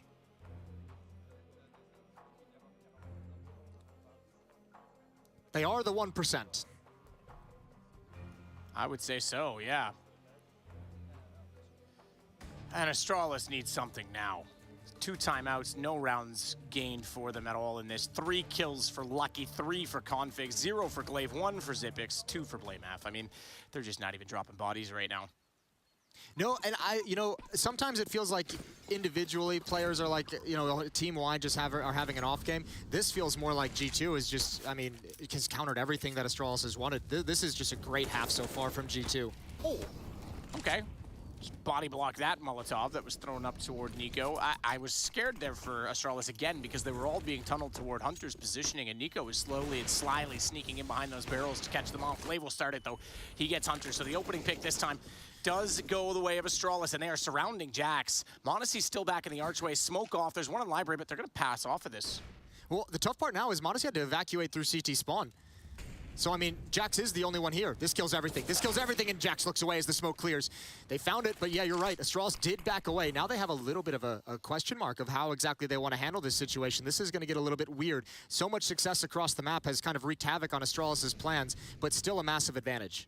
Yeah, and they've got 50 seconds to work this. They'll leave the bomb neutrally in the middle of the map. In fact, they're going to go back. They're going to go, because Zipix has grabbed it now. So Config holding Alexi B at bay, trying to get information. Double smoke down, and reset again. 40 seconds. CT utility is just 2 flashes and a nade, by the way. m0NESY has both of the flashes. Well, Nico's rotating away. It's all going to be on m0NESY. m0NESY has done well in this position before, has he not? Inside of that site, Nico getting Config. That's the only one on A, but they'll call the rotation, and the AWP can find nothing from the back of B. Smoke still down as well, covering off the rotation of Nico, and he'll head in toward the chapel, not before lobbing a nade forward to the site, spraying back and forth contentiously through smoke, and BlameF will get the kill as a result. Alexi B exit kills would do just fine here. I'm almost happy that Astralis is winning this round, because that would have been a real heartbreak if they had just rotated away from like a winning position up at the A bomb site where it was only Alexi B for so long. They do eventually find it. m0NESY in a position where he could only get the 1 behind that pillar. Actually, couldn't even get 1. Well done from Astralis. 8-1 is going to be the scoreline. They're on the board. The question now is, how many can they get in a row? Because as we mentioned, the money for G2 is obscene at the moment. It's going to take like three wins in a row to take this cash away. They're going to be able to buy up G2 throughout a building losing bonus if they continue. Nice change of pace for Astralis to net that first kill, and unfortunate for Jax as the smoke clears, he's looking in the wrong direction. Long spray from Lucky nets the kill. And I think we're going to get a timeout out of the G2 camp, as they want to make sure they can shut down any momentum that Astralis is looking to build. Well, fair play. They've still got tons of money. It's not like they're under too much pressure, but the game itself has a lot of pressure attached to it, considering what is on the line. So look back without regret. Take all the opportunity that you can. Config wants to get going, no doubt. Needs to get back to where he found himself on Ancient, and he was able to get so much map control. You think back, it seems ages ago now, but yeah, just dividing middle and segregating the defense of G2.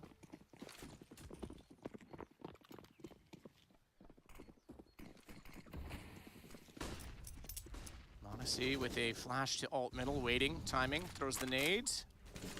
Bounces down mid, didn't actually go to the alt mid connector itself.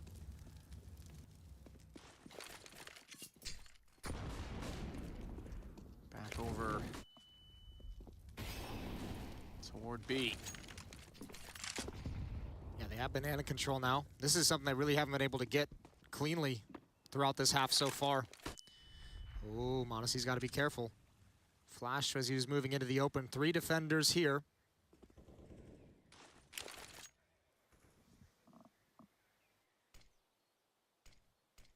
Smoke goes back toward the coffins. Alexi B, the one that's rendered behind it. And a sneaky little shot from Monacy, you little bastard. He's got Lucky down. Did he see like the point of the elbow and then double scope? Is that what I just witnessed? I didn't even see if he saw a pixel on his screen. Great shot from Monacy. Good opening pick sliding into the fight. And Astralis pushed back towards the A bomb site. Blame F is going to lurk outside of B, so 3-man attack. And I mean, the tough part, Blame F has one of the smokes, which I think they'd love to have over at this side of the map, and they don't have a whole lot of flashbangs to make this work, to force people off the angles. Config has a little bit of a stance, an angle towards the default boxes, but that's not enough to build a hit off of. Here we go. Bye-bye Config through the box, through the head. Blame F still going to be trying to work against Nico. Stuck side in water at this point in time. Ooh, the protrusion rather of that smoke actually covered him off slightly. Not spotted, and he's able to line it up as that slowly fades, and he shuts down everyone on the B side of the map. 9-1, Astralis cannot get back-to-back rounds. Yeah, Nico gets the double kill at the end, but Monacy with those 2 frags that he had throughout the round, those were the important ones to really turn it and keep it in their favor. This one right here, brutal. Lucky never had a chance. Same with Config. Look at this shot. Again, just barely spotting it through the edge of the wall. Nice defense at the end from Nico and Alexi. 9-1.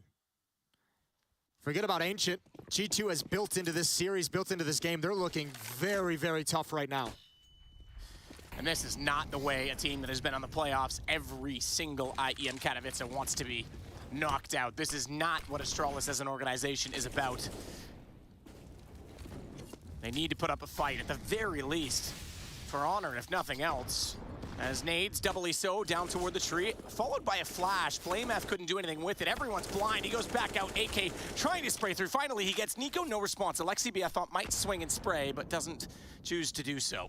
Alexi was a little bit blind as well. He's still got a smoke to work with, depending on when he wants to put out. He can put it down at the half wall, prevent access. Monacy comes over, but he's going to put out the Molotov. He wants to fight more. Flashbang over the top. Alexi still has that smoke in hand, has not been pressured enough to use it. Meanwhile, towards the A bomb site, Jax in pit at the broken wall as Astralis is going to gain brackets control. That's just Zip and Lucky, and I think that's just presence. They don't want to build anything off of it. They just want to let G2 know they could take it, that they can be there. Monacy's been pulled over. Alexi still has the smoke.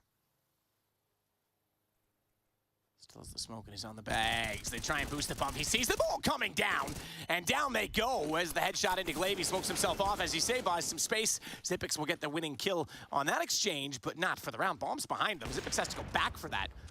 As Monacy just fires off the shots inside of the smoke. This one's done. 20 seconds, they get the bomb again. Xyp9x caught by Hunter. Lucky goes back, and I don't think he's got all the luck in the world could save him in this situation. Although it is a one-on-one on either side. He could try and isolate this, but with that smoke, all they're doing is making that even longer of an exchange, and there was only 7 seconds left after the round ended. What a triple kill from Alexi. Looking at the boost, grabbing the first, and the other ones just line up as they crouch around the half wall trying to trade that frag. Huge performance. As I was saying, he still had the smoke because he could have put it down a number of times to delay even further, but he just takes the heads-up fight. Good win. Good wins for Alexi. Obviously a massive flank coming in for Jackson Hunter. This was just brutal. Lucky just sprang through, no chance to do anything. Another round, a 10th round for G2. They're on double digits, and now Astralis is really feeling the pressure. If they hadn't before, now it's just, we need the buys. We need rounds. It's not a pretty buy, but they need to do something.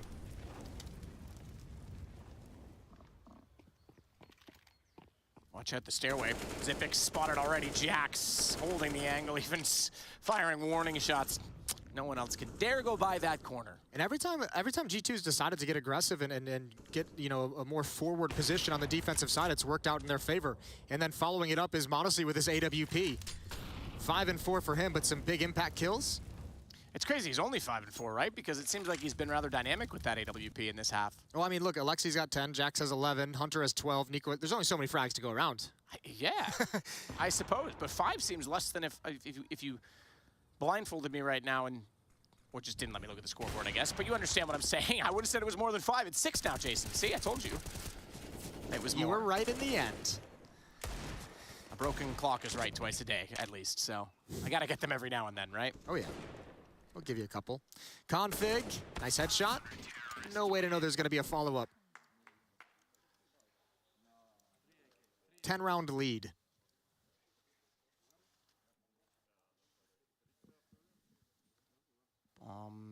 Is not even a factor in this game, I just want to point out. There's only been 1 bomb plant, and that was on the round Astralis won. They have not even planted in any of the situations because they cannot get by this defense. Yeah, that's a really good point to make. I mean, just to highlight how dominant it's been. I mean, you can look at the economy to notice that, how much money these G2 players have built up. Yeah, the plants are brutal, just not even getting enough kills to find access to the bomb site. G2, as I mentioned, I don't want to blame this on like Astralis players individually not being up for the task or up for the fight. G2's playing so well.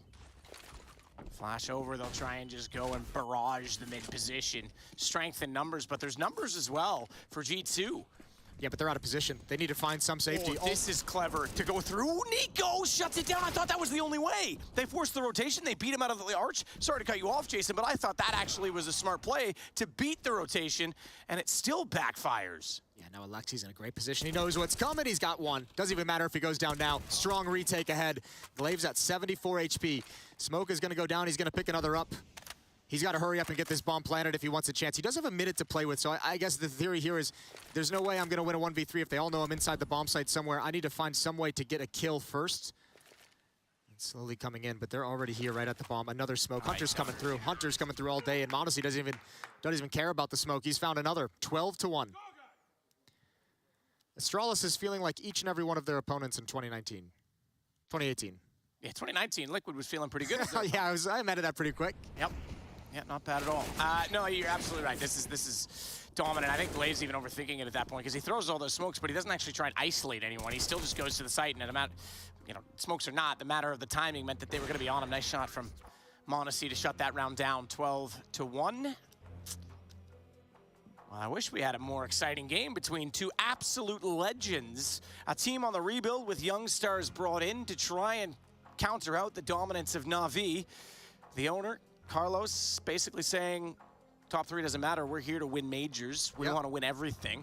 And Astralis, that's been legendary for so long, and as we said, been on the stage every single time. Unfortunately, we can't take them both through with us, but right now, I think one of them is volunteering to go home. Yeah, I think also, too, it would be good to have a nice bit of a fight here on this 3rd map just for the excitement of it, but also it's good in the sense that, you know, I think coming into this, everyone felt G2 overall still the better team. And proving it here, and really earning that position in the quarterfinals if they're to go on and close this map out, which seems likely. I don't know how Astralis recovers from this in any way. Nade barrage finds Nico. If they cannot win off that, I don't even know what to say. Alexi does go down, but it's Hunter, not Modesty, here with an AK-47. There's 1. He wants more. He needs more. He's going to stick around for the fight. Now he's getting wrapped upon. Good headshot onto Xyp. Can't back all the way away, and we have a 2-on-2. BlameF still waiting back toward Banana to see if there'll be a rotation in that direction. He can hold for the post plant with just 7 HP on the Deagle from there, as it is planted default. But Glaive inside of the site, a little bit less comfortable, has a smoke he's going to sneak out from. This could be tricky because you have to imagine G2 is going to assume someone is in the bomb site. Nobody is actually there. That means they're going to use utility in that direction. m0NESY is already sneaking around the corner, though, not concerned with it. He's cleared, so far as he's concerned, the angles. And now the nades go out. Smoke, flash, covering out. Deagle's already shooting out and knowing exactly now where BlameF is. m0NESY goes on to the Deagle, finds the headshot on Glaive. He'll hold the defuse, and it can't be found. BlameF's off the angle. Wrong gun to fire with, and they get the defuse. I hate to break it to you, it's 13-1 G2. Astralis can do nothing of that round in the end anyway. Yeah, good on m0NESY. Someone must have called out that Silence M4 was shooting from water, and he just peeks out over with the Deagle. Finishes things off and allows his teammate to stick the defuse. 13-1. That was the best chance Astralis has had in a long time, and they can't even close that one. 12-round lead now for G2.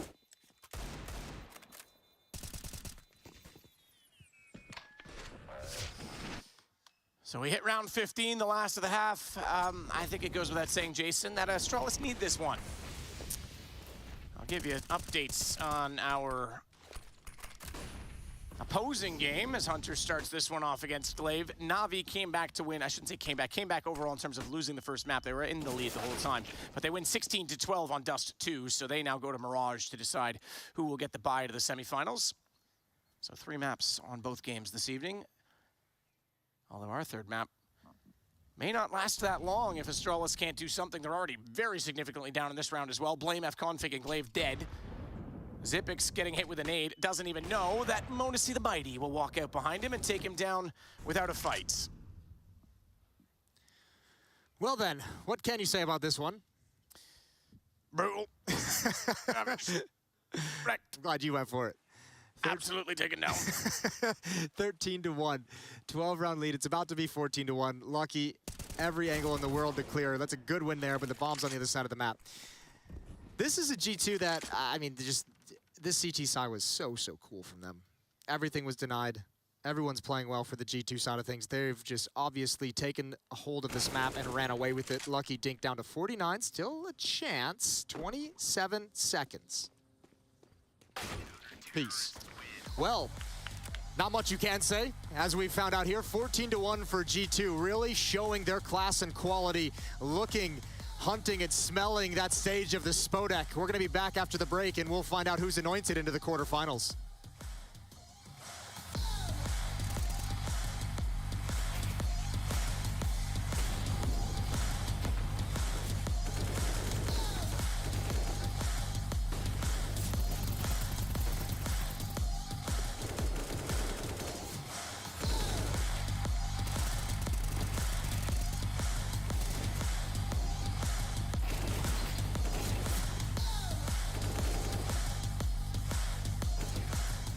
I smoked ups.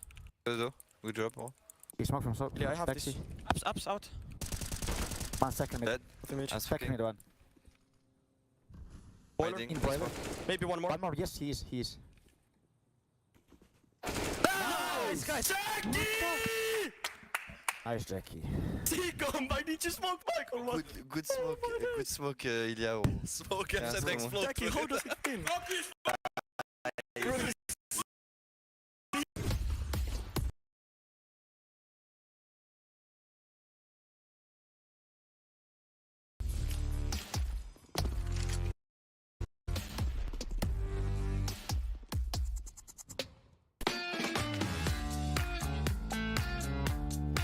Hey Future Pros! Today I wanted to show you an old strat that Fanatics still like to bring out from time to time. This execute is an alternative method to take the B side on Inferno, utilizing a wall of smokes. As with any great dish, executes, when you have the base locked down, you can start adding in other ingredients, grenades. To make this recipe, you will need 3 Future Pros, 3 smoke grenades, and some flashes. Future Pro number 1. You'll be throwing the close smoke for the wall of smokes. To throw the smoke, line up with the edge of this wall. Place your crosshair above the middle of the tree and right in the center of these 2 sets of wires. Then simply toss the smoke. Future Pro number 2, you'll be throwing the other smoke to complete the wall. To throw your smoke, get into this corner. Find this slight dip in the trees and aim ever so slightly above it. Then toss the smoke. Future pro number 3. You'll be throwing the deep CT smoke along with a flash. To throw your smoke, get into the corner next to these barrels. Find the third wooden strut and place your crosshair in the dip above the tiles. Then toss your smoke. To throw your flash, it isn't really a lineup, just lob it over the roof and pop it above the smokes. This should blind anyone on the site and also a player in CT. Now you have all the ingredients in place, it's time to think about your approach.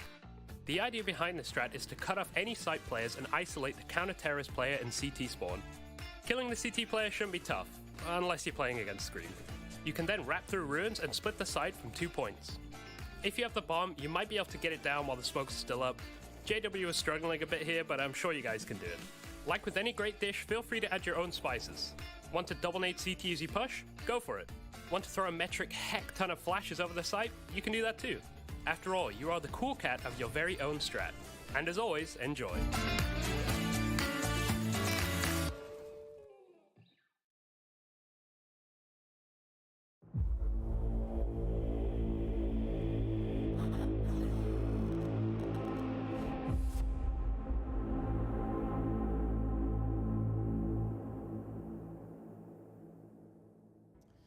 Just 2 rounds to go, and G2 will find themselves inside of the Spodek Arena with a young and promising roster that could, in fact, go all the way. Astralis, it would be the first time they miss out on such an illustrious stage, a stage they've won majors on, a stage that they have carved their name into legacy for a lifetime, but not if they don't pull something magical out now. I think Config actually called if they were to miss the playoffs, I think, and I quote, it would be a kick in the balls.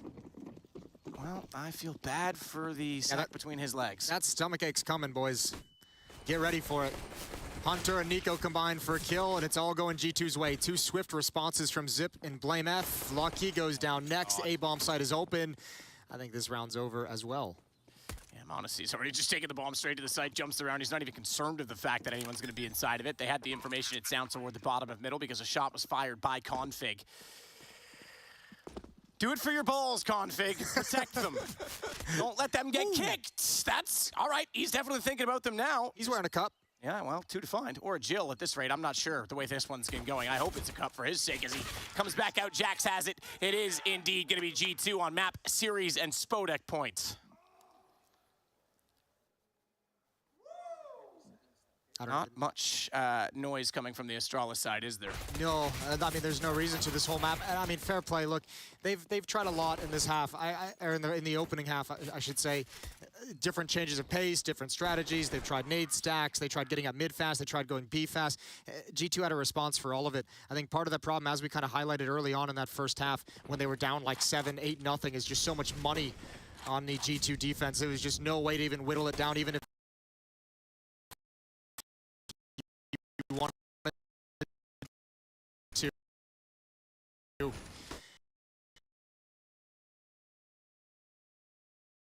G2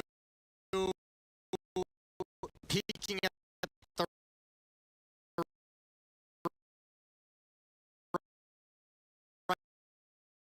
right moment in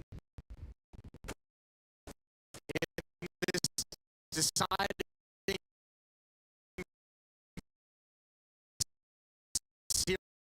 series, looking for a few days rest, a few days of preparation for their quarterfinal opponent.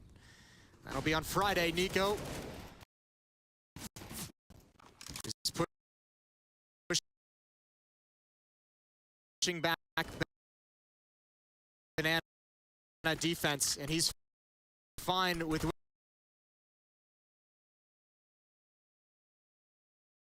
winning that battle. Trade up mid. Glaves got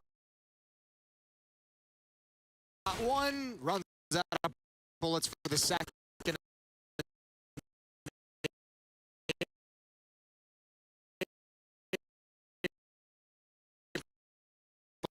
Bomb site is open again. And Nico called out two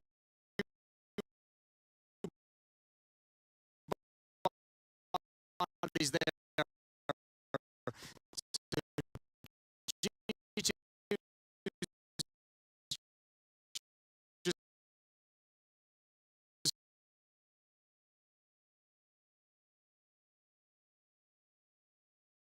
going to risk it and say, no matter what, there's one person here. And this is going to be more than likely the winning plant. It's a 3-on-4. And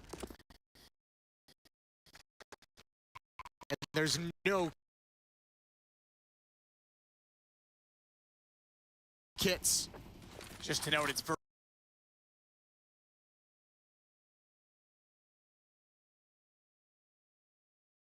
Virtus Pro that G2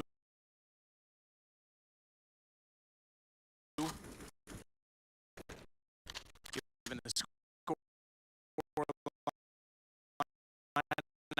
I'm just going to conclude that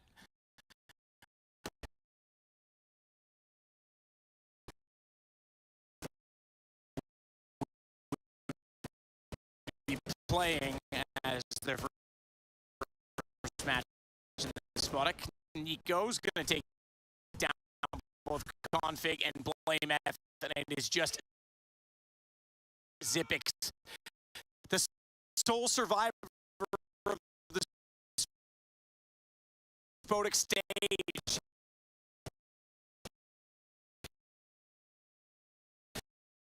And unfortunately, the judgment ruined, and it is G2 that are starting to look promising in this event. Yeah, and that's good news to get experience for the young man we just saw there. Monacy just brought into the team. G2 earned this quarterfinal berth, and for Astralis, that's a lot of legacy and history that ends here today. The streak for Zipex, the streak for Astralis as an organization of playing inside the Sputnik has come to an end. They're going to have to reconvene and reassess, but for now, it's jubilation for G2. And for us, the next time you see us, we'll be in the Sputnik with you. Take care.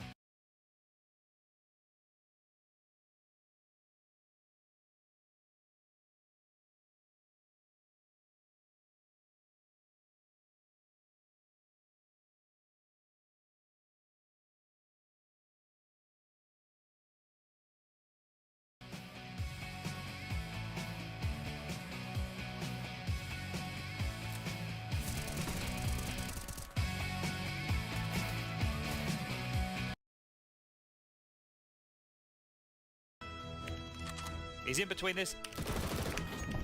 Wow. How did I pull that off? Holy moly. Going.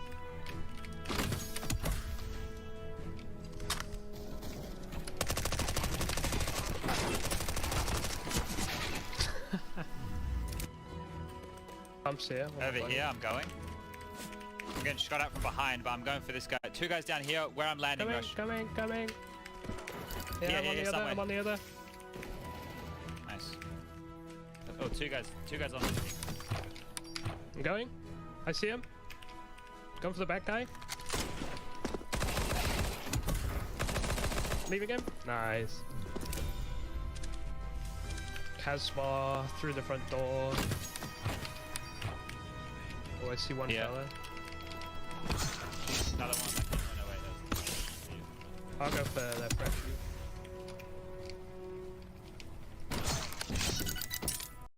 Reload mid-air, though, which kind of sucks. Oh, I'm dead. One more. Have medis. Nice.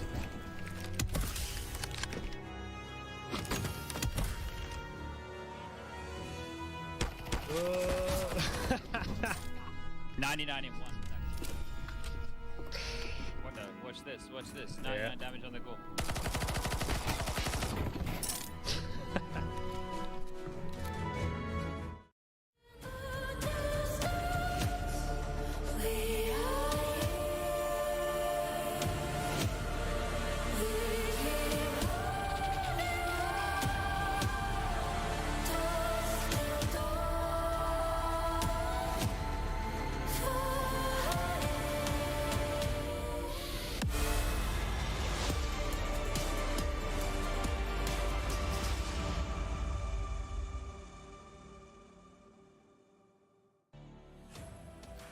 Astralis got off to a relatively good start on Ancient, winning 16-12. But G2 swung that momentum in their favor on Dust 2, winning out 16-5 taking us to Inferno, where it was a complete domination. 16-1. Astralis go home. G2 go to our quarterfinals in the Spodek. Welcome back to the desk. Kassad, let's try to dissect Inferno. It's difficult when a map like that is so one-sided. I mean, Astralis had 29 frags in 17 rounds. Oh, it's just dude. something Dual that, Beretta's you know, smoke flash, you don't see armor that on often, top. right? He's ready to get this round over with and to kick it off in the next one. But Faze, cookie cutter clean. Very nice. I mean, the call was great. They used Ropsy's. They've actually used him to do this on pistol rounds. They just use him to search. They say start walking out on angles. They don't let anyone else do this. He just goes out on pistols, clears angles so perfectly that, again, even in that spot where Electronic found his favorite position to sit, holding what he thought was the right angle, and Rops just comes out a little bit shorter than you could even calculate. It's insane, but he can do that. That's why you give him a P250. Simple will also find his hands on a FAMAS. We get Rain immediately postured behind those boxes top mid. Brokey floating with the bomb. It's a 4-man cohort from Faze through middle. That's what Simple wants. Ooh, he gives his FAMAS away. Nope, nope, gets it back. Simple and Kerrigan exchange glances there. Two warriors looking each other in the eyes. Bit literally is going to jump off this ladder into them on Cat if they go. So let's please try to make that happen. Sign me up. Gotta make sure he doesn't fall off that ladder. We do also have Boomich trying to pry down into the A-ramp. Split comes up through connector. It's a late play from the Palace man, but Rop's still getting into the action. Boomich not able to stop anything, but Simple still, with that FAMAS, shaves one off of the play. So there's a little bit of life here for the defense, because Perfecto, with the drive-by CZ, gets an upgrade to the MAC-10 as bomb goes down. Rops knows he is locked into this 1-versus-1. He cannot afford to die to Boomich. And with that Desert Eagle popping off, Boomich is just trying to keep him so distracted. Matter-of-factly, the pistol players cut down. Rain peeks, denies the ticket control, and pushes Simple to the 1v2. Both terrorists at half health. But Simple, this is too much to handle. He will just walk away yet again. Yeah, that was surprisingly close, huh? Felt it. Felt that? Way too close for comfort. Yeah. I love how Boomich just had Rops distracted on the top of Tetris. Man, yeah, that's one of those spots you're like, do I have him trapped or am I trapped in here with him? When Rob's on the other side, I'd feel a little bit trapped. He's so fast, he's so careful. Deadly combination. And also really well-timed lurk from him as he came out of Palace. They were just about to finish scaling, so they crossed triple. And somebody actually at DM asked me to explain what scaling is, because it's not talked about that much, but I'm sure a lot of people know. But basically, it just means getting across a part of a site or a part of mid, and it's kind of releasing from cover and getting to another piece of it. That is the act of scaling. When you go into matchmaking and all your teammates do an A-exec and everyone gets stuck at Tetris, that's because they couldn't scale. To give you a good example. That's such a good example. Everyone just sits at Tetris with their AKs out, blaming everybody else. Bro, plant the bomb. That's when they didn't scale. Bro, so that is the point of scaling. Plant the bomb, I've got Tetris. Okay, so you wonder what scaling is. You try to plant 2 dudes peak ticket, you got 3 guys on Tetris.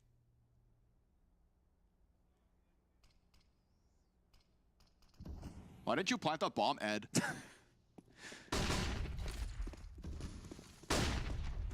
Why do they all sound like that? They sound exactly like that. Yeah, it's just, it is what it is. Sometimes it be like it is. And this one do be empty. Bomb site completely free. So after a bit of a ruse in that last one with CT players all around the A site, this one's given over for free. Make sure you don't feed that MAC-10 on Brokey. You know he's a hungry, growing boy, growing into his own and his form, and honestly, the star role of Faze. That's Bit's dream, is to grow up like Brokey. It's his 5-year plan. I can't believe that answer. Bit, what do you plan on doing in the next 5 years? Grow up. Bit, what's your biggest accomplishment in real life? Silly, immature Bit says. Feed my cats, was his answer. Damn, bro. He's got his priorities. If the bar is that low, At least he's exceeded everything already. No wonder he wasn't even nervous at the major. He didn't even want to win. Yeah, right. All right, round 3, a technicality with such a limited buy. But Navi, time to play the CT side. Let's see it. Does Kerrigan have 8 kills or 0? Is that a question? I actually can't see. 0. Oh, man. I need glasses. It's 3 rounds deep, though. Yeah. Wow, that really looks like an 8. Okay. Ooh, we doing something fast? Maybe. Ooh, a little run boost. Okay, Electronic with the AUG finds Rain. Twists will still catch Simple bottom mid, so little 1-on-1 back and forth, and Twists is going to have to pick Shrapnel from his perfectly coiffed hair. That's a lurk. Hey, Faze have what looks like to be 4... Oh, no. Electronic still here on stairs? A question mark in this situation. Yeah, a thorn in their side, maybe. They semi-cleared it. Well, Rops consider that they can lurk through. I think they wait enough time that they do re-clear everything. So I don't think Electronic believes he has a free kill. But he still has an opportunity. Oh, almost. Ooh. Almost. Bit, he's going to come up from the CT spawn, gets 1 off of the bomb site, and Rops. And then Brokey's going to start firing back, but Bit takes to the top rope, drops an elbow onto Brokey, and a 2v2 is where we're left. Kerrigan. Oh, he senses he can pull this off with the MAC-10 up close. That flash supported him. This missile smoke will come up, but there's going to be a player on either side of it. Oh, he's right between Brokey's coming late up the ramp, and Bit is not aware of it. Oh, he'll finally find him. Twist, can he get this? No, Bit picks up the last kill. They recover the spot. I can't believe it. 4v3, Navi win the rounds. And that was a position that Faze almost had wrapped up. Almost, right? Kerrigan, I feel like if he can just stick that MAC-10 up close into Bit, it's one thing, but Bit gets the better of him. Bit, I believe, 4 kills in this round. Everything after Electronics opening coming by way of Bit. The first one when he arrives on Ticket, the close one versus Kerrigan, and the 1v1 v Twists. A quick answer from Bit, who entered the series as a question, gave us an exclamation on Overpass, but then also fell back into the doldrums of the bottom of the scoreboard on Dust 2. Now, 5-2 immediately from him, and a round-winning clutch to put Navi on the board with the CT side on Mirage. Op in the hands of Simple, Op in the hands of Brokey. Those are the fireworks I want on this decider. But for now, we'll have to wait. Smoke shrouds the mid window. Kerrigan, oh, he saw a little bit of skin, and Brokey activates, cutting down Electronic from inside connector. Simple's looking to answer, and sure enough, he does. Kerrigan gonna stay on that goose egg, 0-3. No one there to take it back. And they can't actually squeeze for more space because they have nothing going on in the extremities. And Simple off of this will rotate quickly around. So mobile. So many pressure points on A. They'll re-smoke top con. Force a reaction out of the T's. Are they going to disrespect it? Or wait, Boomich floating across the site now. Strengthening the defense from the CT side. Clearing out the window. The smoke comes up soon.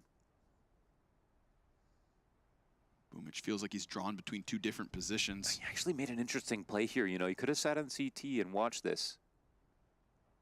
But now he's got to play between 2 spots, and he ends up dying. Does half damage to both Rain and Rops. Bit playmaker position, insta headshot into Rain. Feels the pressure. Brokey's going to take down his rotate, but we still have Perfecto trying to come over as Rops will get the better of him. 3 health. Only 3 health there for Rops. As 3 survive for Faze, and they take the round win right back 4-1 early. Man, we switch over from Dust 2. We're seeing just a lot of impact already out of Rops with these frags, and Brokey off screen is getting these mid-round trades on other parts of the map. I think he started with the opening as well. Bit tries to put up a defense. And yeah, in this position, I'd say the weird move of the round is Boomich to try to go to jungle. At first I thought, okay, this is a natural play to make. And then the more you looked at it, you know, his attention is split between 2 spots. A lot of players who play jungle say it's probably the hardest spot to play when the T's have mid control. And Boomich does end up dying in that position.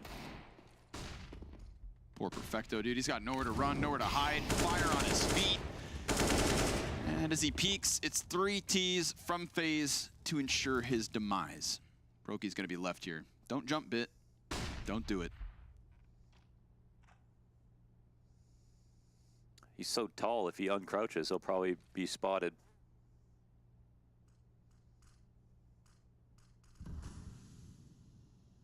Ooh, it's close. I just want to see it for the sake of it, just to assess how sharp Brokey is going to be. Unfortunately, there you go. Bit will be chased out of the corner and dealt with.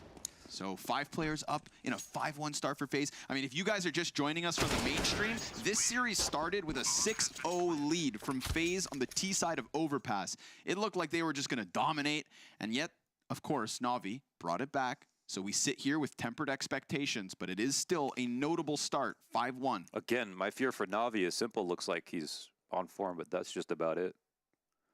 It was great on Overpass, but there's been a lot of players making mistakes, looking a little bit off their game.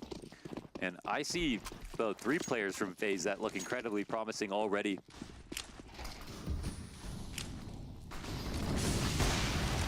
But a missed shot from Simple. It's going to open a little bit of spacing for Kerrigan. Twists falls back as Simple's taken down to 30 health, but he still extends. Yeah. Trying to do something while he can. Yeah, this puffed out smoke in front of Connector opens up an angle that allows you to spot in underpass and get back safely. That time runs out. Brokey, he's been really fast today. Electronic in front of his scope. He's waiting for the push, of course. But will he extend one further? Brokey looking to throw a Molotov. Electronic right onto his position. Ooh, but he finds just that little bit of safety net here. Fire all around him. But now, look, we've got no one inside the window. Connector control is getting pressured, and Brokey is also getting this kill on top of Halls. A-site, will it collapse? Not if Simple has something to say about it. Oh, quick answer. Now Boomich. Oh, nice. Snaps that A1S into the head of Kerrigan. 2 players off at the top of Con. Brokey and Rain in the 2v4, but fire on Boomich's feet. He activates Peek from Simple. Denies that bomb. What a trade. But Brokey in the clutch. This is where all eyes fall on him. That's one spotted. Flash to CT to try to draw, rotate out, and they will walk into it. I like it, but Simple's too fast. He's He's everywhere. Little HP from the start of it. Think about how desperate he looked when he went for that underpass play at the beginning of the round. And yet here we are at the very end with Simple still standing on top of it. Yeah, and man, even coming back from CT to grab that one trade. Just as a late insurance policy, there was going to be no hope for FaZe Clan was the key play. And you better believe that Simple, if there's anybody in the world, can make up for everybody's shortcomings if he needs to. I don't think that's even going to be the case. So with that in mind, you got to believe Navi have a chance, but coming off of Overpass, he's already shown us some magic. FaZe will have to work hard for this one. Up 5-2, but not out of the woods. Full-blown flake. Full-blown fake. A covered in smoke grenades. Electronic comes out from the corner. Shoves Rain into the side of Connector, and Kerrigan can't pick up that piece because he's smoked off entirely. But he will still have a smoke to throw into the window. And that does create uncertainty for both Electronic and Simple. Trying to play from jungle, waiting in anticipation for somebody to jump through, but that does not look likely. Bomb starting to work its way slowly towards A. Or not. Robs has had a lot of autonomy when it comes to his lurks out of Palace and the A ramp. He has to be careful. He knows he can get opt on any peak, and we don't know if he got spotted here. Now FaZe will attempt to scale the site. They do not have any utility to go A. Nothing. This does not look like a great idea. They'll rely on kills to help them get across. Kerrigan, can he find that opening? He's given a little bit of space here from Cat. Electronic gets the headshot to Robs. Bit will not catch Kerrigan just yet, and maybe that's going to be the end of Simple. No, Bit, that internal timing, it clicks. And so does he. Into the spine of Kerrigan, he sprays. Simple and, Twist and Brokey, they have no opening here. They have no real way of getting onto that bomb site. An inability to scale. No, yeah, oh, listen, the A site, if you don't have 2 or more smokes, you basically have no chance to plant. And the one way back into the round is if Kerrigan was able to find somebody holding Cat, because then they could plant on the opposite side of triple. They could plant opposite default, that they could have 2 on A watching CT, something like that. They at least had an op, but very ambitious, to say the least. And Navi immediately showed us why. They didn't even have an incendiary Molotov to get our player out of CT spawn to back him up to try to go for a trade. Maybe it's a good thing FaZe got 5 early, because now Navi starting to warm up. And I feel like a lot of it just hinging on the confidence of Simple. Oh, but he misses his chance at taking down an early 5v4. I'll give him that. One of the pistol players in Rain. The rest of Faze grouping themselves outside of this A site. There's nobody on Catwalk. Despite Rain's best efforts to make contact somewhere in mid, there's nothing here. Instead, we get this forward position from Electronic. Boomich just beside him, so two guys just on the cusp of Palace. Twists, clean headshot, and Simple took off ticket, but Electronic, this is his chance. He gets himself just the one. Rop's barely alive. And Faze, with a bare bones buy, have put themselves in a winnable position, but Bit almost. Rop's again so low, and yet still so able-bodied. Yeah. Checks Bit. Damn, nasty from Ross, denying the trade from Electronic too. Huge.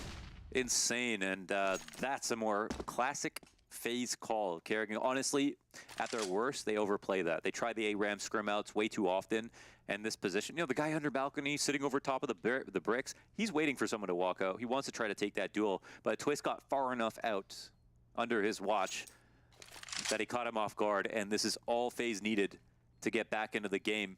And that's also the strength of Kerrigan. You know, you can't help but be nervous at all sections of the round because you don't know if someone's going to push through a smoke or lurk out really quickly. And credit to Faze, man. I feel like they've cleaned up a lot in the past couple months in that regard. Not looking too scrimmy, but still holding it over their opponents. You know, it's kind of like with Gambit, default, default, default, all of a sudden run out a ramp, you know. Same energy. Well, it's got to be a good energy at the moment. It's always nice to win like that, too. You don't fall back on grenades. Entire site collapses simply because they got one in the setup before anyone else could react. No counter utility even possible to be thrown. And from here, it's easy. Simple was dead on arrival the moment he came around the corner at ticket booth. Perfecto's got some lint in the pockets. Fit will pick up his armor and maybe can get an M4 if he'd like to sacrifice on utility, but they'll have to make some concessions. No, they're buying. Yeah, they just won't get everything that they want. What do they come short of? Probably just a couple of grenades. I don't know if Boomich, he's got an AUG. Okay, they've got the rifles they need. They just have Simple without grenades. It's not too bad. One kit, and that one belongs to Perfecto. Whoa, double drop down into the underpass. A quick attempt here from Simple. He's got no grenades, so why not just go full guns blazing? I thought Rops was gonna peek into that. Yeah. They're setting up utility. Imagine if Simple walks up here. Imagine if this goes unchecked. I mean, he sees that their hands are busy. He attacks Brokey as he... Oh, and he stops the bomb! Perfecto with a double, and this is flawless from Navi. Yeah, that's insane. Simple tucked into that corner so far that even Rops let him go. Bro, he bends that bullet into the apartments to shave off Rops, and it felt like that was going to be the biggest problem for FaZe, but Perfecto also delivers well enough.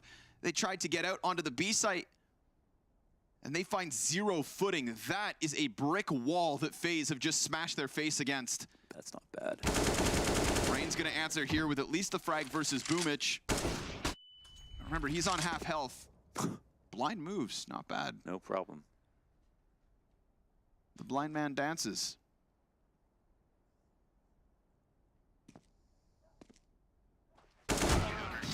But Simple hits that gap shot, and Navi, they're gonna take their fourth. They had to win that with the investment behind it. I love that Simple just feels so much more unleashed, knowing that all he's playing with is the rifle. And they got to the left side of window. They maintained some semblance of mid control. They probably had an evacuation route ready for Simple as well, in case the commitment didn't work out. But it was just the tuck, the real patience in the corner. And Rops didn't go deep enough on that spot. Wow, nasty last shot as well. And yeah, he's hit it, man. Yeah. He's hitting, no questions. But like you said, if somebody's willing to pick up all the slack. Boomich gonna drop utility here. This is desperate, 3 pistol players. Oh, massacred on the exit of the A ramp. Nothing but Rops' Deagle here to answer, and he gets ripped by Bit, who just pushes through smoke. No respect, no chance. Just like that, Navi back in the game, you know, almost tied up here after a really, really slow beginning to Mirage. and the money is just no good. It's non-existent. Faze, 3 rounds coming out A ramp fast. First one goes beautifully. Second 2, not so much.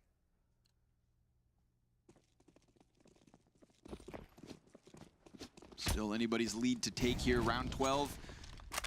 Faze on the back foot. At an insurmountable gap in terms of the buy. They felt at odds with the idea of slowing it down, taking over mid-control. They're, again, trying to go back to that same quick success. Being unpredictable.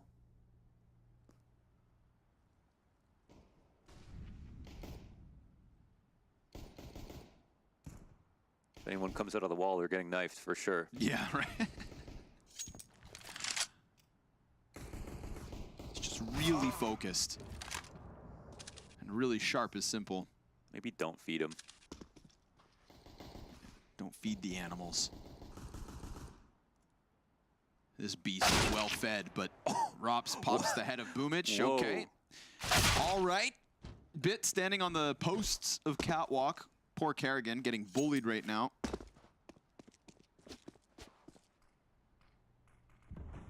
And what's left to really do? Brokey glocking a bomb in apartments. Rob's probably feeling inspired with that first shot. It doesn't look like anybody's going to overface him.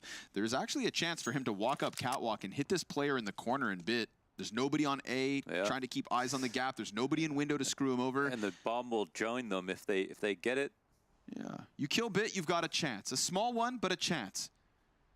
Alternatively, Bit easily shuts down these 2 Ts. First one down, second follows right thereafter. Brokey desperate.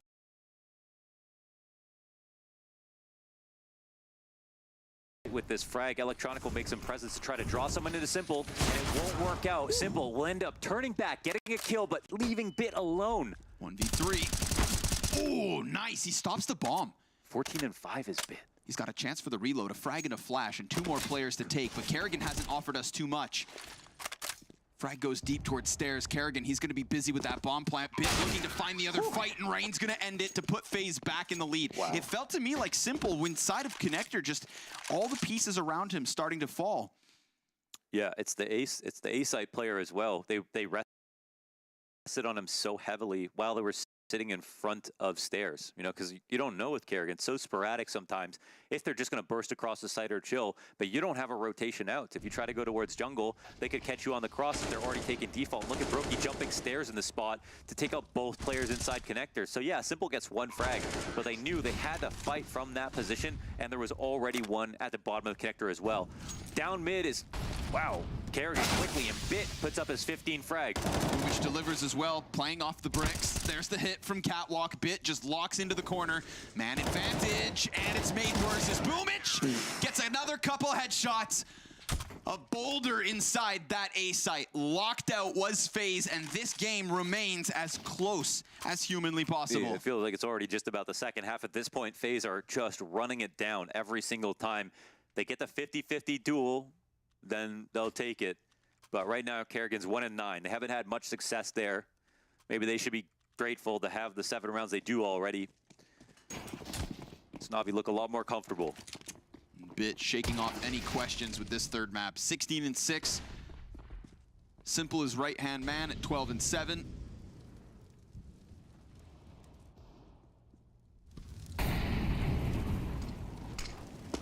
One round left to decide the lead going into the second half. Simple stuck behind this piece of cover. He hit that shot and gets the assist. Then Electronic comes in from mid, denying any other pressure. Faze thought maybe they'd have those players pinned against the bottom of mid, but no. Cover in abundance. And the final chance at an 8th T round will wane. Faze falling victim to Navi by the looks of things. Simple, gonna keep things as sharp as ever, just so that Faze don't think that they have any type of chance. Brokey, nice 2 kills, but what about a third? He's right there on the bottom of Connector. It's as simple as a single shot. And the 4th and 5th, no, that's where this one falls. One final attempt there from Brokey, but one final victory for Navi. A final half in the group stage of Katowice 2022. A 4th place at the least on the line.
Off the back of two close maps, we get an incredibly close first half. Mirage still not separating these two teams. As Gambit watch intently, the loser of this next half goes down to that quarterfinal to face them in the Spodek. The winner will sit comfortably in the semis. And I think that there's a little bit of respect here on the line. Faze in 2021 only won 2 maps across 6 best of 3s. In this head-to-head, Navi are the kings. In this next half, they need to prove it. And the loser plays against who? The loser plays against Gambit. Wow. That's not going to be fun. So just to think about that for a second, there is something very serious here to play for. Apart from just the prestige or just proof for Navi that they are the better team. Electronic already picks up 2 frags in this pistol round. We had a good start from Faze. This will be the first time they split pistols in this series. Smoke comes down top to connector and all of the pieces start to fall in place. Kerrigan will have the pressure now put on him. He doesn't get his kill, but he has some utility to fall back upon. Oh, Twists kills Simple. He's got backs turned, but Electronic trying to find him inside the smoke. They've lost each other. Oh, and the bomb can still connect its way out to B. Will this kill go his way? No. Boomich grabs it. Grain gets the bomb. He's in position to defend it, but he'll have to fight. This is wild. We've got fights on multiple fronts. We've got the cat push looking for contact. Rain's going to evacuate the bomb. By going underpass, the cat player needs to get eyes on the B site because that's the only place that Navi really look to go. And Kerrigan aims to delay as long as possible. Kerrigan, he's spotting in this position, but he is going to play way back. And he misses 1 shot, a couple more go dry. They're all over. Are Faze going to be able to pull off this retake? Looks tough. Rain dead to rights. Kerrigan going to need a world of impact in this clutch. He's got a player up close in Boomich. He knows the one's back on bench, but Boomich ends it as quick as can be to take his 12th kill and give Navi 9. Oh, man, that's the decision. I mean, will Rain have to think about that? He decided to go for the long play. They could have gone slower and hit the site later or even taken the bomb all the way back to the other side of the map. And he was too worried about the different flanks that could come in, and Kerrigan was not with him in that spot to guarantee no one wasn't coming out of a position. So there was just so much to calculate. Kerrigan missed a couple of opportunities as well, and they got that bomb planted. So, yeah, they do split pistols, but this means Navi are 2 rounds in the lead with a really good chance to convert. Faze trying to stand against all the statistics in their head-to-head. I think it's been clear if you've been following the series with us that there is a good chance to do it. They move away. Perfecto almost putting his head in the crosshair of Rain. That Deagle looking hungry. Got 4 players about to commit into the A site. Rain posted here with Kerrigan on the scout. Oh, but the Deagle, that's instantaneous. That's with Palace control and a scout staring down a ramp. Plus the Molotov that lands on the ramp, it completely counters Navi's ability to try and trade quickly. Listen, they've got time. They've got misdirection. They've got other options. But now Rain's on an MP7, armored. I don't care. I'd rather be the CTs in this spot. Look at the freedom of rotations. As they go back to smoke mid, 45 seconds. They were about to make a decision. Now they have to change it completely. Top con smoke coming in. CT smoke catwalk, that makes things difficult as well. Navi, every time they think that they've got a plan to move towards, it's the utility of Faze that looks to make the difference. If Twist can just rock their world, this would be the time to do it, but they boost. And that's at least a little more information. 2 of the 4 confirmed towards mid. Robs waits in the ladder room. He gets 2 kills as he shakes Boomish off the back, a 3rd to the face of Perfecto. Deagles are deadly, and Faze are fantastic on these types of crazy rounds. They haven't lost a player.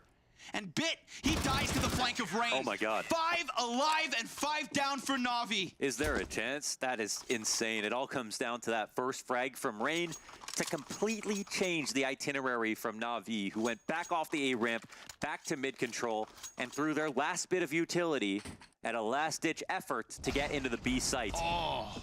All to run into Rops, and then Twist, who showed himself first, another guy in the B site.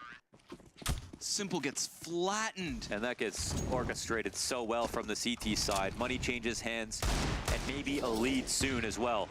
As nice as those kills are, you know, in terms of just the headshot mechanics, I love the utility decisions there from Faze as well. The one incendiary top ramp, the one smoke on Cat, that was instrumental. And now Navi have to play off the back with even less. Faze looking for an early tie at 9 each. Kerrigan missed shot, but at least he confirms there's presence here from Navi. Rain gets the better of Simple, the A site looking strong.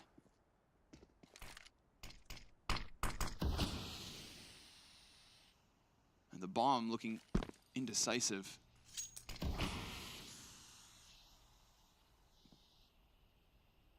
It's being given a little bit of room to work with. Looks like multiple points. Oh, that's nasty. Just the reaction shot off of that flash. Oh, poor and then Boomich. Everybody falls like a house of cards. Deagle coming up into connector. Poor Boomich. Tech9 swap here for Electronic. Not going to happen. That's back-to-back rounds with 5 standing for Faze. Talk about an injection of cash. A strong economy for the CT start. And the last thing that Navi need is a strong start from Faze, because that strong start on Overpass is why they couldn't edge out the win. Yeah. The strong start at the start of Mirage is also why Faze are this close. And this was the story, again, of one team winning both pistols on 2 maps. This time they split, but this time they get ecoed. And still Navi are not back on full force. Not at all. 1 Deagle for Simple, 4 Glocks surround him. The winner of this one to the double digits.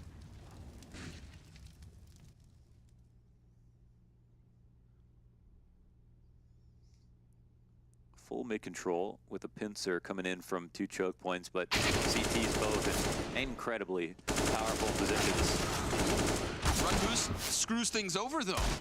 Perfecto, Glock kill, Simple with the Deagle. It's at least 2 frags and an AK pickup.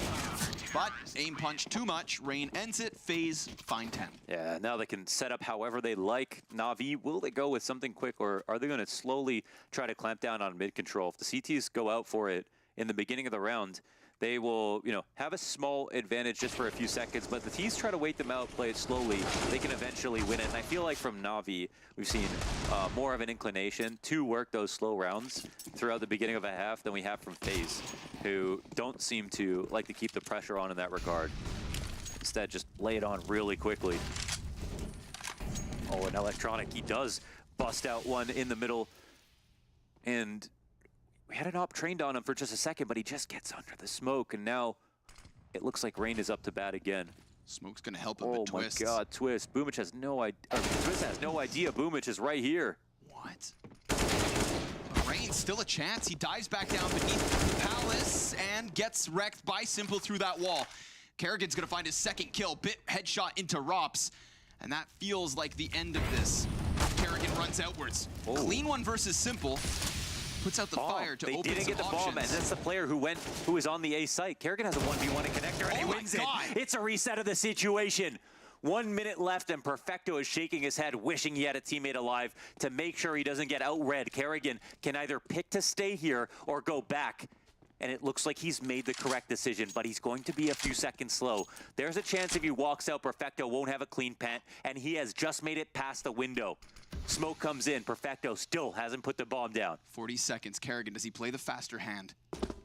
Perfecto looks like he kind of wants to wait. Kerrigan, I mean, he has been absent this entire map. This entire map, he's absent, but then he plays the masterclass. The teacher in Kerrigan with the 1v3. 2 kills in the first half and a 1v3 in the second. Faze were going to be left confused in the worst mood ever after losing this round. Getting blown apart by Electronic in middle by himself. Then Twist getting flanked from Boomich inside of connector. Everything went wrong. And then Captain Kerrigan comes through and pulls something from nothing.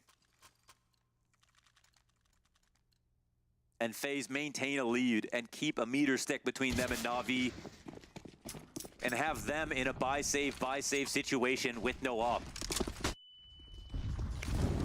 Oh, that could be one to remember. troops fired up off the back of it. Utility, almost nothing. Navi 3 smokes, Molotov. Rain looking for some kind of contact. Bit moving around loudly. Twist will hear this.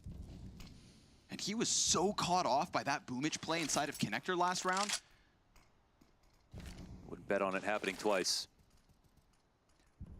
Rops now in Rain's position. Waiting to pull the pin on this play. The waterfall out of halls. Boomage isn't going to sneak into the window just yet. There's been too much attention drawn over here. The CTs don't look totally prepared for this attack. It could come down to Rops. What's his awareness going to be like? And will his teammates be able to fend off Connector so he can stand here? If they die, his spot is compromised. Nades will start coming out. Twist walks in beneath him. Oh, Rops runs in. There's no way. Oh, he does? How? He expects the second, drops the bomb, and takes the wind out of the sails of Navi. Simple's gonna answer. 35 seconds for them to somehow clamber back into this. How are they gonna get to Palace to get the bomb back? It feels impossible, especially with Brokey breathing fire down their back. They seem so stranded, but Boomage still has a chance. He's coming around with the CT spawn, and he too gets canceled. Faze to the 3-round lead. And Rops, that's why they picked him up, to do things that no one else can do. That's actually insane. The second player had such a big edge to take that fight however he wanted to. Rops was the insecure one, didn't even realize it walking into halls.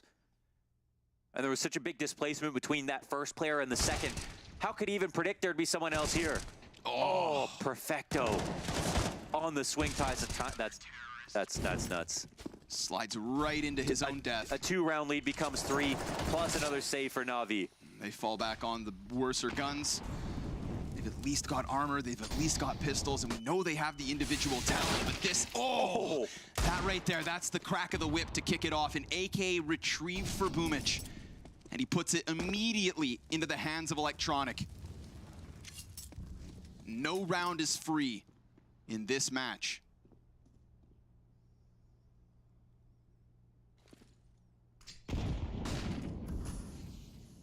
Twists opts not to take a risk by peeking in through middle. We've got 4 players looking to join forces inside of the apartments for Navi, and Brokey is about to be tested. He is so smooth with some of this positioning on side of the B site, and Kerrigan, well, can he deliver something impactful? He turns onto Boomage, but there's 2 immediate kills from Navi. They crack into the B site, and we've got a double-man advantage being held onto in the post. That's do it. They pull off the scaling. They take the opper out. That's it, the save. CTs have to save, and Navi just like that. Oh, a lifeline. That's insane. They got the 1D on Brokey as well. Kerrigan at least picks off Cat and then dies right thereafter. Navi with no utility break into the B site. Faze will be kicking themselves. They already gave up a position like this in the past. Brokey falls empty-handed. Kerrigan even cut off the Cat player. All they needed to do was lock in apartments, and they can't. They didn't put a significant amount of pressure on that window. Let them get out. And then when they get out is when you start having to recede to safer spots. And your angles lessen, and their confidence grows. And they will eventually crush you.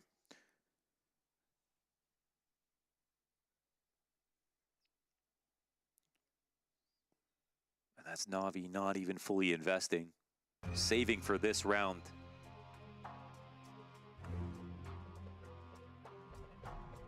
BlazeClan will buy back, and we haven't had Simple on an op in 3 to 4 rounds now because of this buy save cycle that FaZe had put them on. But the curse has been lifted. The op has been purchased, and it all kicks off with 1 pistol kill to make it a 5v4, just like FaZe was able to do with Rain. Double ops. Listen, we saw the prowess of the double ops on Dust 2. Rops looked awesome on the AWP. They made Rops look like he was a primary op on Dust 2 as opposed to the hybrid. With the amount of preparation they put into it, you have to wonder what they've done on Mirage as well. I can't remember the last time he's opt on Mirage. Dust 2, we've seen a few times. What could they possibly have up their sleeve? He's talked on Palace right now, and once again can push through if they come up connector behind him. A little bit weak in the back line, and window grate has been broken open, but speaking of broken, Brokey's here with an op to defend it. So funnily enough, it's not an op over on B. Maybe that opens them up to play a more aggressive stance, push a little closer. Twist will be left perched. Kerrigan falls back somewhat. Okay. What do we know when there's two ops? Any full execute will feel especially dangerous, so they've got to double down on the site defense to try to stop this split. This could be a great call from Navi. They're working on Cat right now. Tons of pressure on these two riflers, and those ops are not going to be able to make it back into the site if everything gets smoked out. Which is inside of the ladder room. Not yet a piece of this execute, and the smoke is not yet thrown. Twist, the utility coming over top. It's his chance to shine. A little bit of damage. Double from Twist. He loses Kerrigan, a third and fourth. The Magician sprinkles a magic trick to the B site, and we find Navi stranded on the opposite side of the map. Bit's got nothing to offer. Twist just did it all. The contrast in rounds back to back. What is that from Twist? That's unbelievable, man. That's unbelievable. Twist, top performer for Faze coming into this series on top of 10 maps. The only one in the top 10 players right now from this event. The most consistent feature of the team. The Canadian. The only North American still standing. The way he shaved Simple off of that, the third kill and the snap to Perfecto. And this could have been a beautiful call from Navi. They didn't know about the two ops in this spot, but there was no way that Navi were going to be able to get back in, or sorry, that Faze were going to be able to get back into the site if those two riflers had fallen. But they put the pressure on the right players. The responsibility on Twist there. Huge. So much pressure. And on that round, he delivers. You mentioned it, right? Going head-to-head with Brokey, trying to fight for that top rating within Faze's clan. And they still don't know about this secondary op. Oh, he misses his shot. And Twist, he's got Perfecto right up close on the other end of this smoke. Look at the connector control here from Navi. They're re-smoking it, but Navi are starting to come through. And Double kill. He's just putting headshots in. Perfecto, that's quick. Rob's trying to turn his head around. Brokey, the second op in the mix of that A site. Simple in a 1v4. Faze on a 14th round win. They've just got to finish off Simple. He's down to a 20 points of health. Oh my goodness. This is one of those wild moments. Look at the CT runs for his life because he remembers who the hell he is up against. A 1v4 with bare bones in terms of HP. He's got nowhere to run to because he knows they have him surrounded. So will he just fight forward? 20 seconds up. There's only two players here. The bomb could get picked up. You say only two. 7 HP, and he'll try to escape, but there isn't a way to get into the B site in this position. They've actually pushed. Okay, wait, hold on a second. They're going to come back, and this just has to be watched. So they can swing on him, and he'll eventually die. Tries to get a plant, but it won't even come. Careful to do so. Leave it to Simple to find a way back into that. I don't even know. Somehow I didn't visualizes realize a play. there was a real chance, but okay. Wow, man. I mean, Faze, they're just... That's 14. They can reach for it. I mean, it's there. It's their game to drop at this point. Navi had a couple of good calls. The individuals have showed up for Faze when it mattered the most. There's no reason that Navi still can't come back into this game, but right now, Faze are showing us all the right criteria. And of course, Rops, he's the new guy. If there is a reason that they didn't win in those 6 series throughout 2021, and then you put in Rops and he's top fragging on the decider map, then things start to make a bit more sense. He's the new 5th. He was always supposed to be the final piece. When Kerrigan came to Faze, he told them, this is the guy I want, and oh, how they've waited. And maybe this is the payoff. And we're not just talking about a full force Faze. We're talking about a Faze and a team that has had to survive some very awkward situations this week. A rotating, revolving door of players. JKS in his interview said he didn't want to be the reason that this team missed out on the stadium. Well, he did his job. And now Rops shows up to do it even better. 2 AK-47s between Bit and Electronic. Utility mixed within it. And Brokey just playing for the information. You'll see that little bit of movement. And now, with an expectant sharpness, he is so ready for this peak up front. More numbers confirmed, but Bit in the meantime takes down Twist towards mid. This makes things a little bit awkward for Kerrigan. He can offer no help to Brokey, but maybe Brokey doesn't need it. And Kerrigan wins his duel. He can come back in to support this. Oh, Last time this exact B setup crumbled. Now Brokey stands tall. He just got himself a second and a third, but Bit looks to lock this in. Brokey gets hit in the meantime. Another op firing off. Bit, he is stuck between two snipers, but he's gonna take down that first one and jump away from the second. Rain is on his back, but Bit pushes past. 21 kills already. We talked about the last piece of the puzzle. Well, this one gets shattered because Rain splatters the final player from Navi and gives Faze 15. 5 map and match points. Wow. This will be a reference game for the new Faze clan. If they're able to finally close this, what a result it would be. And then there's still playoffs.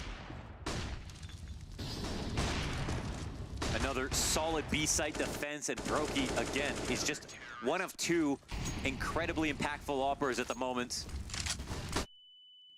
Navi just gonna have to work hella hard for this one. We saw the opening kill go their way last round. This time it goes back.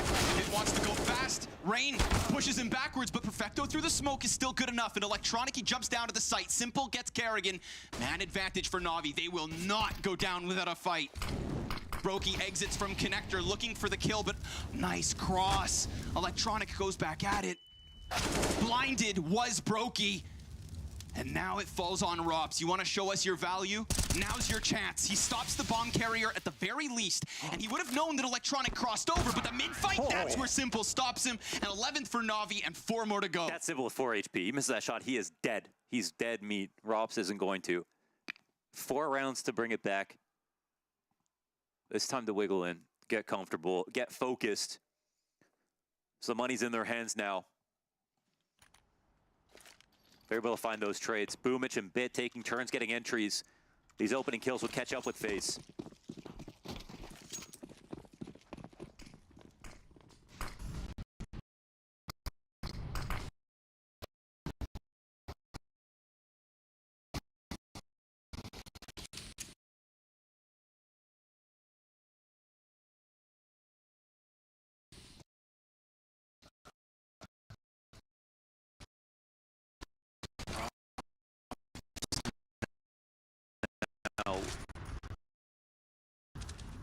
Gonna make presence inside the ladder room early. Stop any fast play towards Cat.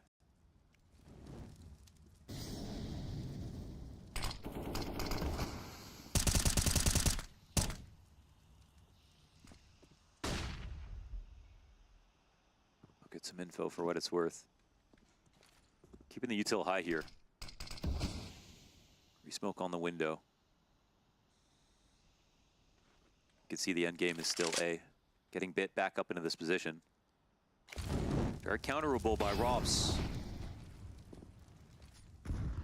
When this smoke comes up, could come down to reaction time. Bit's gonna get him. Bit does it. Brokey's more worried about Palace. This is gonna open up the jungle cross. Rain gets his chance to shine, but he also falls with nothing. Oh, they're out. They're shoved out. They need to save. They need to walk it back and do it quietly, because Faze have to run away, and Navi now have some money to go with. You just hope that you don't make eye contact with Navi as they take over that A site. Okay. Cross your fingers, you can save. Man, Rain has 20, but is that a shaky spray in a couple of these situations in these last rounds? Navi grabbed 12. Huge amount of pressure there between Robs and Bit inside the window, ladder room.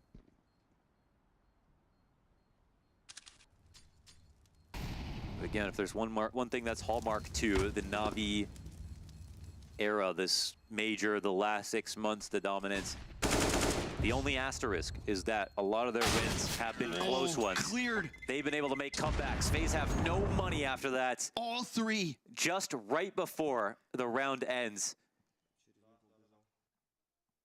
Oh, they thought they were going to have a chance in this next one. They thought maybe Navi would let them get away with it, but no, sir. Not only cutting that lead down to 3 rounds, but bottoming out Faze. Say it, Launders. They've won with less. They've won with the exact same. I was looking for anything here. They have literally nothing again. I mean, that's their good luck charm as they run out middle. Yeah, it doesn't work twice. This time, how it should have gone the first time. All right. Hey, and this is where I say it would be round 30 without Faze, right? Let's go. Round 29 comes up. Navi will have to work for it. Investment comes in. The full save means the ops coming into play, enough nades.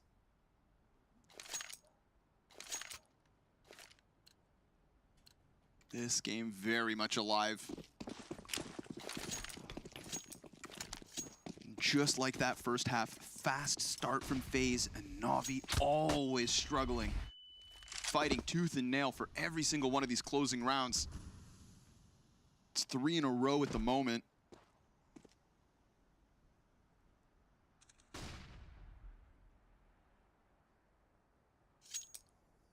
Sending Rain on the search. What kind of, oh, they're taking a risk on both places. No, ready almost to create a 4v4. No, wait, they lose both positions. That's A-Ramp and Palace gone. And we saw what happened when they saved last time. I mean, they weren't even able to keep their guns. No way Navi are coming back into the game this way.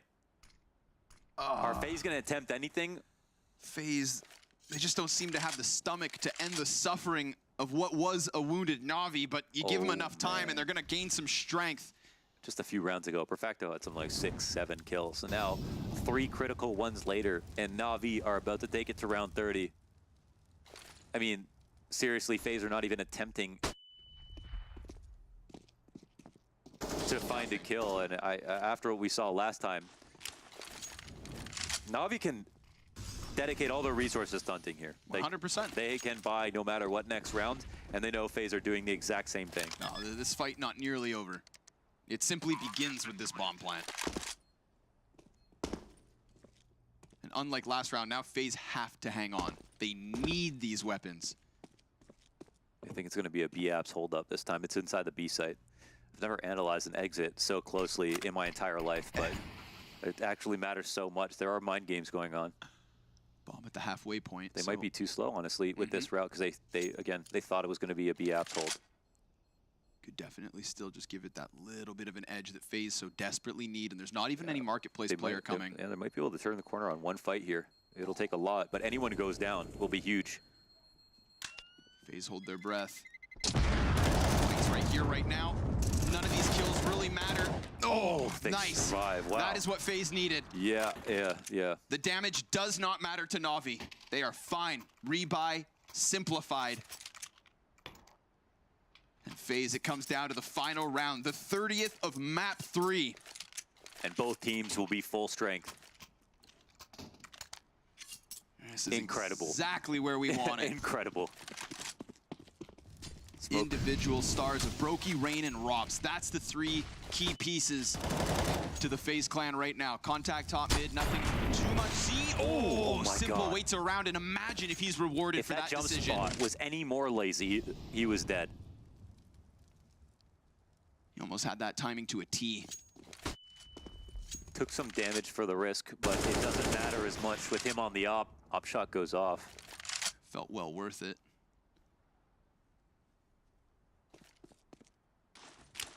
Last round, we had that solo walk into the Palace and the ramp.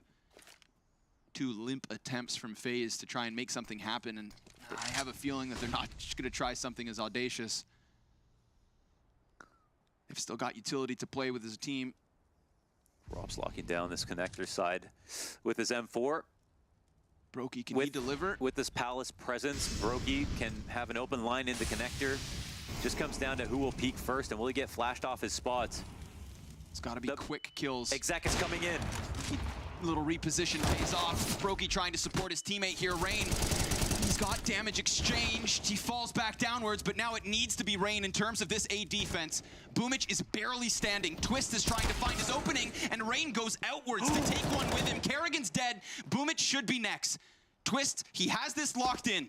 We saw a phenomenal 4K over towards that B site, but now it's a 1v3 needed. He watched Kerrigan do this exact same thing, but who left on the side of Navi other than Simple and Electronic? Oh, he's going for the long play. No utility in this position, and he'll run it around. Hope to catch someone off guard. Simple moves forward a little bit. Now he can turn his attention back, make a connection with his teammate. No kit. It feels like OT is coming. Flash over the top. Twist trying to orchestrate something, gets damaged at a distance, and that's where Simple ends this. It is overtime needed. Oh, it's so close every time, and we had 2 awesome maps, but now Well, now you'll have to wait for this action to continue. Overtime in the final map of group stage here in Katowice. Have to wait for this action.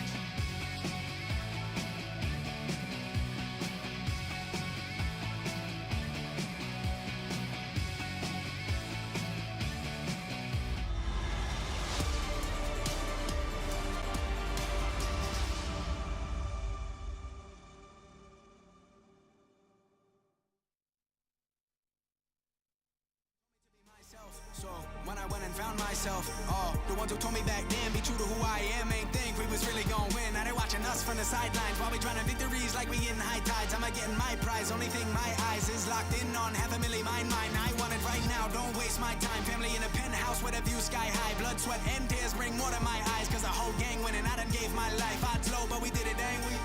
And we always moved in, never on the same thing. Now our lives are highlight reel. We like the thrill, this life's ideal, the hype is real. We know it, it's just the way we live. We own it, 'cause stop, we love the thrill. We know it, it's just the way we live. We're grown-up kids.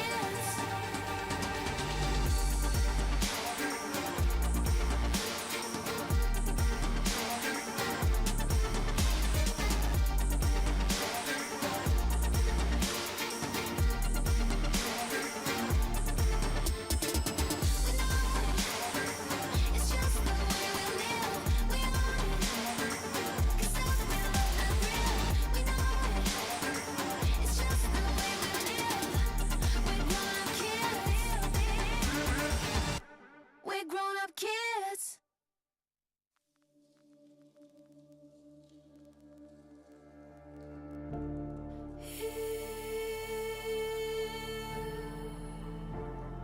In the dark,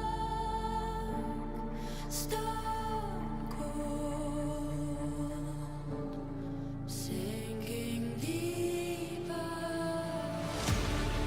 We are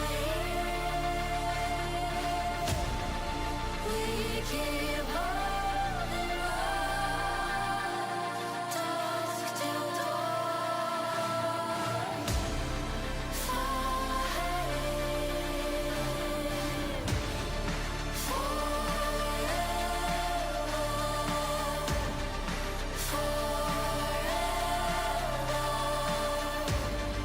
Till the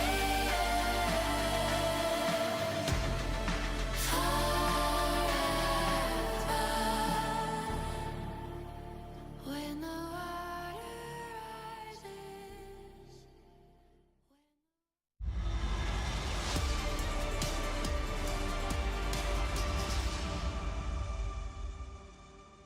Ooh, and with a collective exhale, we all kind of reset coming into this overtime. It's both teams guaranteed in the Spodek. It's both teams in a beautiful form and playing some sick CS. Listen, but we need an overtime here, Lauders, to separate Navi and Faze. That's all fun and games, but the winner of this match could win the entire event.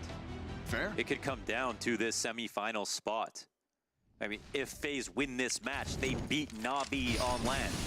They leapfrog their way to a 4th place at the very least. The Robson Brokey double lock show.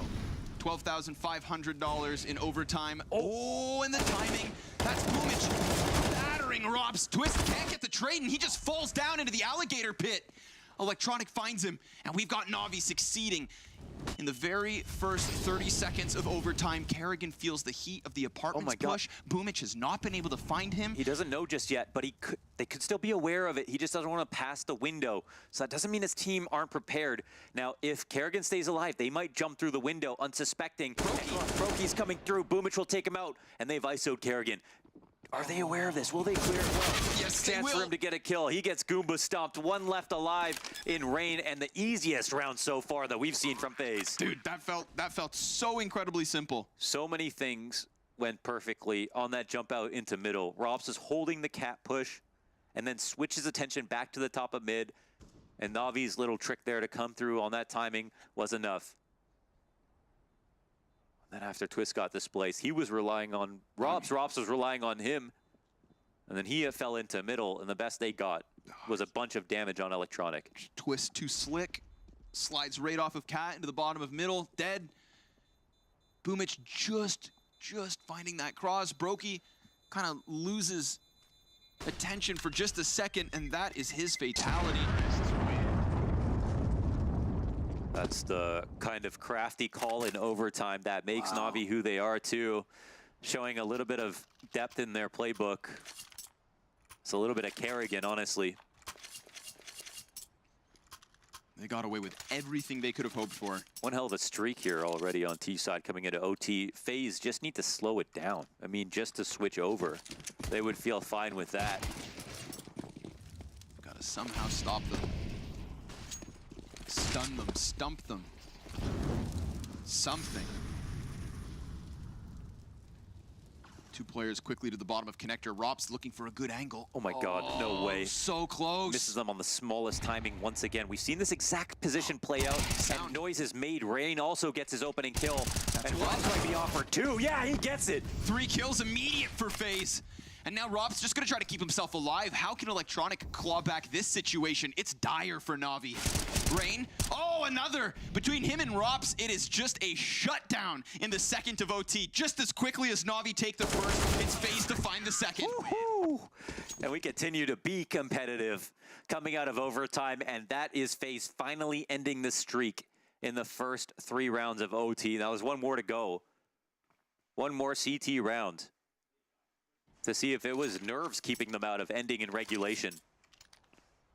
But not only would it prove that, but it put them 2 rounds away from winning the entire game. And if 2 ops doesn't work, then they can try 3. Kerrigan also swinging a big green. Oh!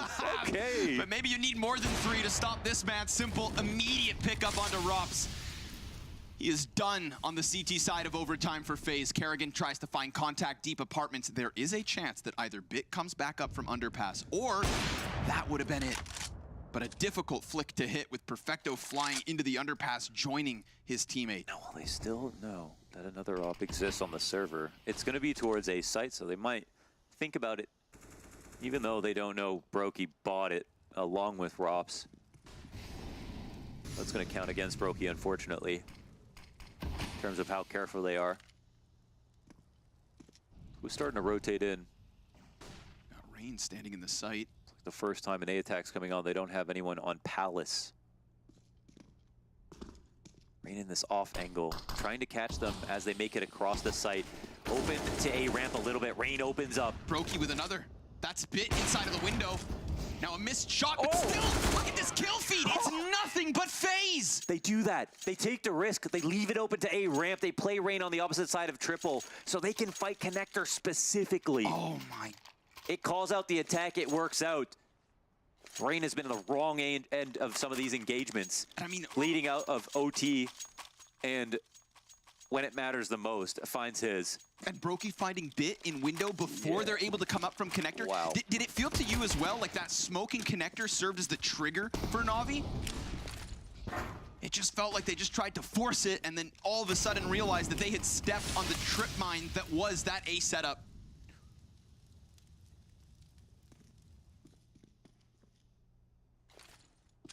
Thought OT was going to be exciting. Didn't know it was going to be this exciting. Damn, man. Window smoke comes in late. Bomb here staged up at the A ramp. All the guns that they need. But do they have the ideas?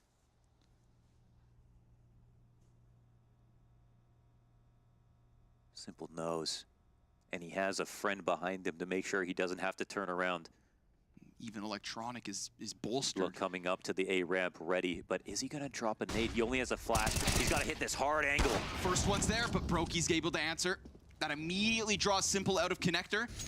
There is a lurk and twist at the bottom of mid, but it really does seem to be that— Oh, Bit goes down! That's huge! Twist suddenly compromises Simple, but he's still able to deliver. He knows his back is open. Boomich! He's coming with the multi-kill. It's Brokey's chance to clutch. A little bit of damage, but no, it's stopped, and Navi keep on going. Talk to him, Boomich. He's positive now with that frag. He has been leading by example this game. And they put up a stalwart A defense. Oh, hearts thumping That attack, inside that it site. rests on so many fine margins. All of these different kills that could lead to a domino effect. And Navi come out slightly ahead. Tying now, 17-17, 19 wins it.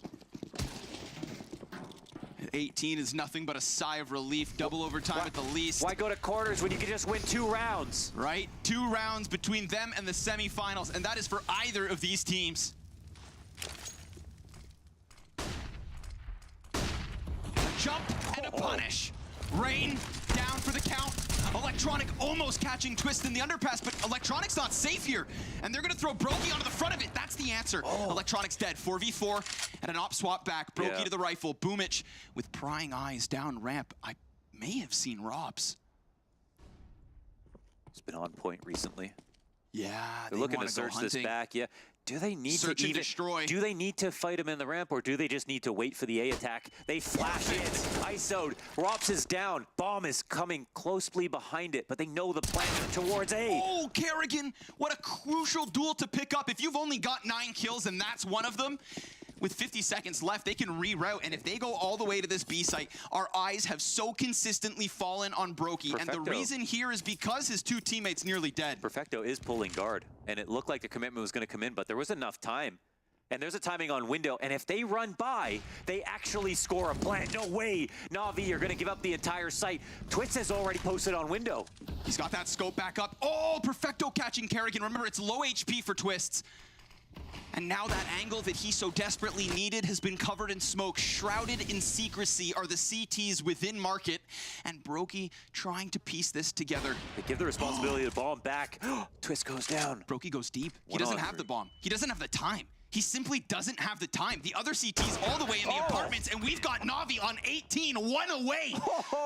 1 away from dodging defeat, as FaZe took it to them on Mirage, but now all the pressure falls onto Kerrigan and his teammates. 12.5 KOT. We'll see if FaZe are going to be punished enough. That spot from Boomich onto Robs, 3 players joining forces to flash 2. They ensured that fight. Oh my God. That snap. Man, those last 2 shots, that is actually nuts. And they do have enough buy.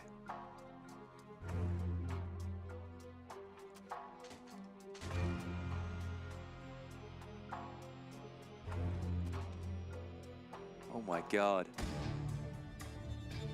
We're gonna enter what could be the last round of the match.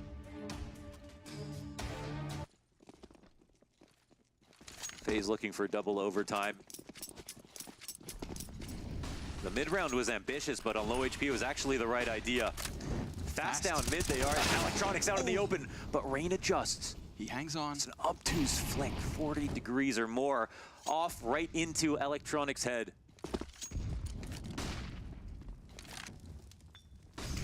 And they're leading right into B.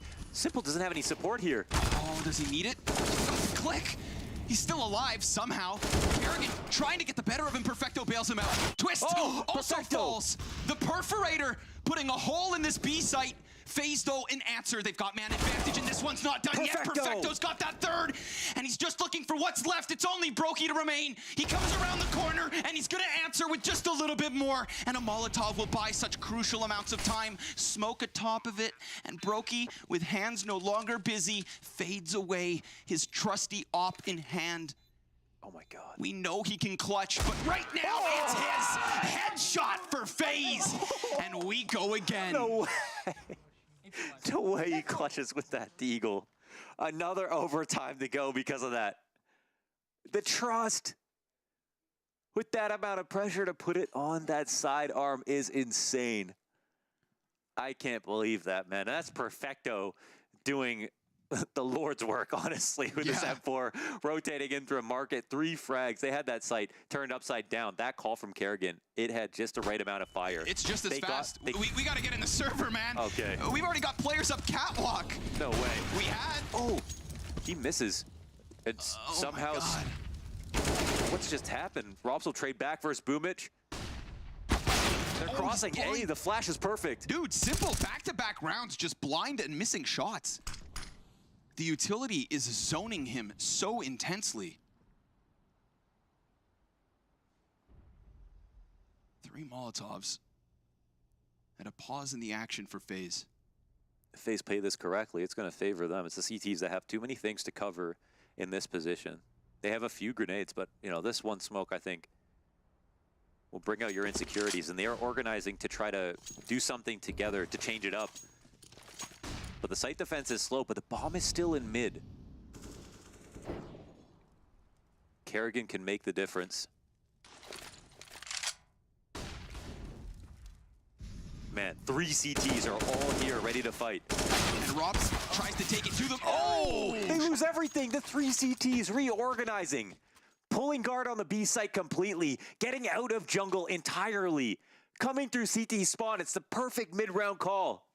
Faze won a fight while Navi showed up to it early. I can't believe they pulled that off. And they didn't even know for sure that Faze were about to hit the A site.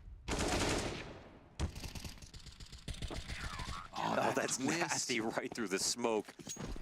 Turns it upside down on the connector players. Navi gonna strike gold in the 3v3 on this CT side. Pressure mounting. Wild spray. It's gonna leave Brokey down on 40. Rain gets tagged to 16, so Faze definitely walking away from this fight worse for wear. Oof. Rain actually comes back at it. Smallest timing. He dodges bit on 30. Perfecto looking curiously through the apartments. Kerrigan is ready to receive this push, but it's not just about catching it, it's about stopping it.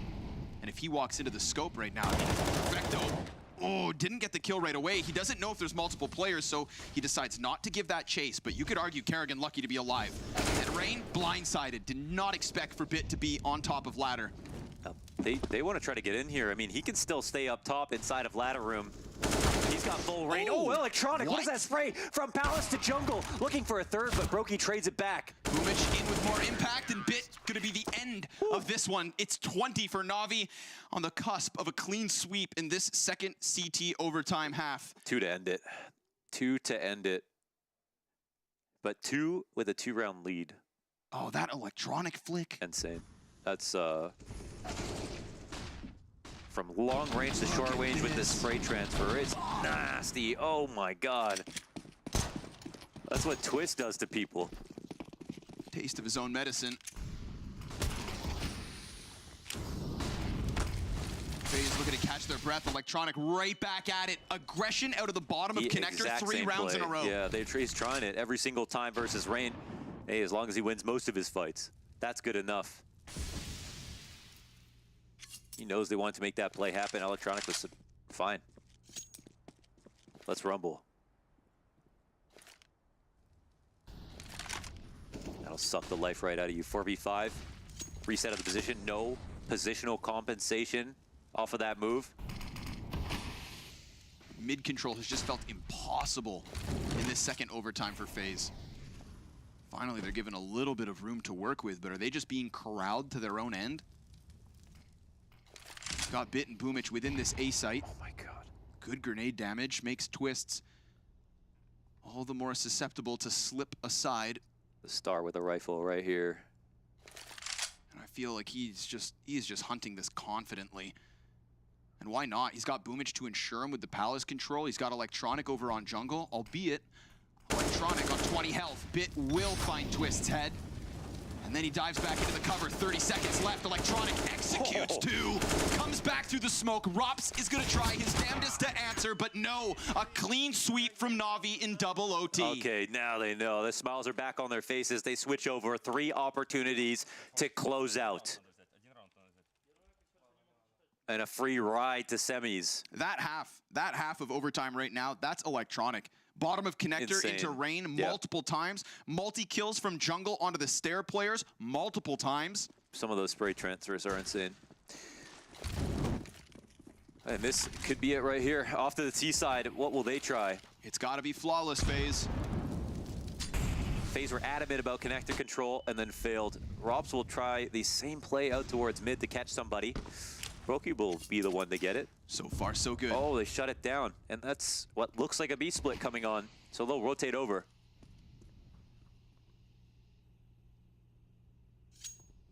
And Navi will rotate out.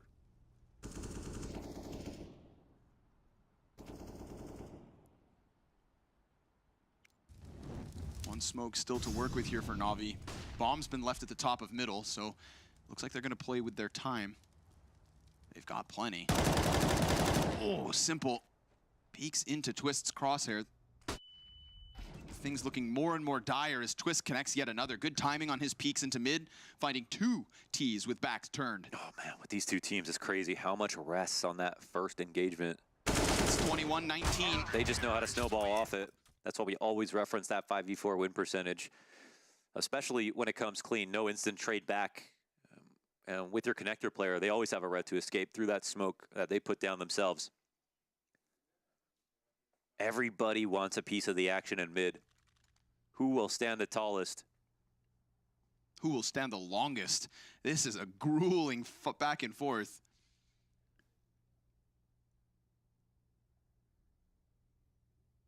When you get to see exactly how Brokey opened up that last one. The last timeout called from Navi. They held on to it for 40 rounds. We'll see if it makes a difference here and now.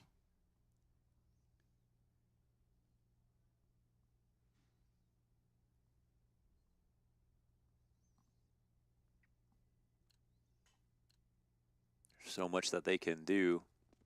We've seen everything but slow rounds. And now it looks like a set piece. A fake to mid control. They've conditioned Faze into believing it's going to be mid so many times. Do they block off enough areas of engagements? TopCon smoke comes out. They're going to walk into this. Does anyone get caught off guard? Rain under balcony. Oh, first Brokey yet again. His CT sides and a spam damage. Perfecto's able to answer. That's a little bit of breathing room. Electronic finds one. Look at the CTs lost in that smoke. They come out on top of it, but we've got Simple on Tetris, next to Perfecto. Electronic comes out from the Palace. Twist tries to predict it. Oh my god. He shoots his hands off. That no-scope landed. Brokey just wounds Simple, but now it needs to be Brokey or Navi have done it. A real brutal back and forth here on Mirage. But a fight inside this A site with Navi's name all over it. Brokey, he gets hit and warned as Simple takes him down. The better of the uppers stands tall. Number 1 in Simple, number 1 in Navi, and such a heartbreaking attempt here from Faze. Oh my god. But there is nothing but pride in this performance. Faze Clan almost taking a second map, something they couldn't do across all of 2021. And they came that close. Both teams in the Spodek, both teams looking for that trophy lift. But with Faze, it's also a sweet attempt at revenge.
holding on.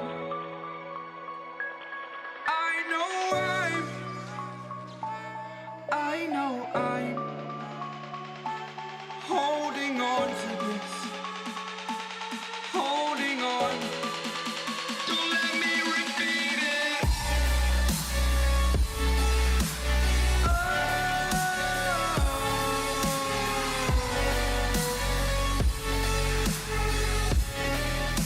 Don't let me repeat it.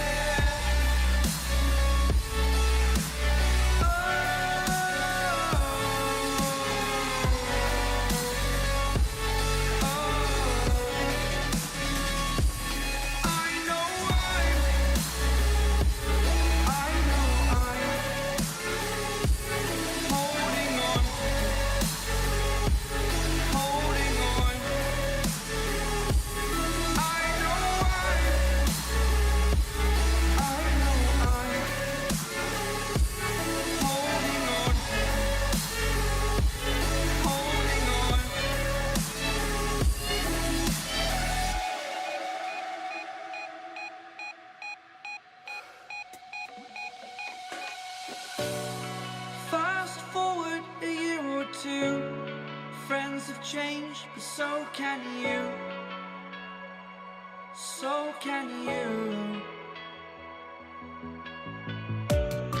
For too long about the mistakes, while I resent, I learned to hate. Forgot your names. Fear the struggle to follow on. Need to focus to prove you're wrong. I'm not wrong.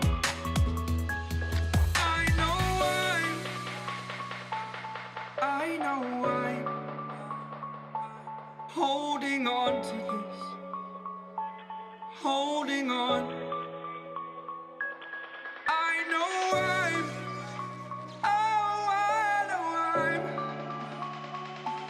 holding on to this, holding on. Don't let me repeat it.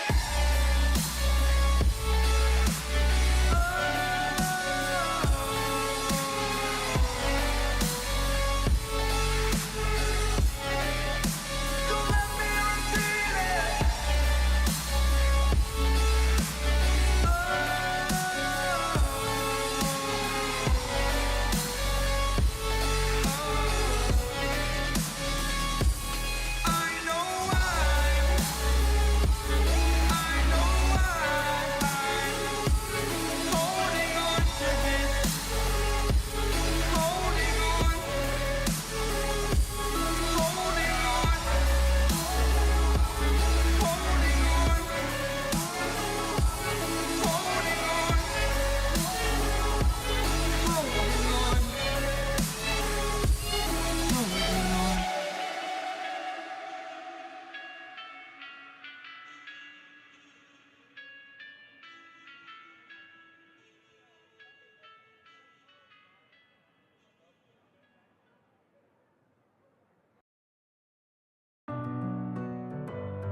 Messing with my head again. You had your heart set on me, but these feels, they come and go, and they come so easily. Tell me what it is about you that I can't forget, but you're breaking down my walls again, just to set me free. Why do I, baby, why do I love the way you always, always leave me? Why do I, baby, why do I love the touch but never love the feeling? Why do I, baby, why do I love the way you always, always leave me? Why do I, baby, why do I love the touch but never love the feeling?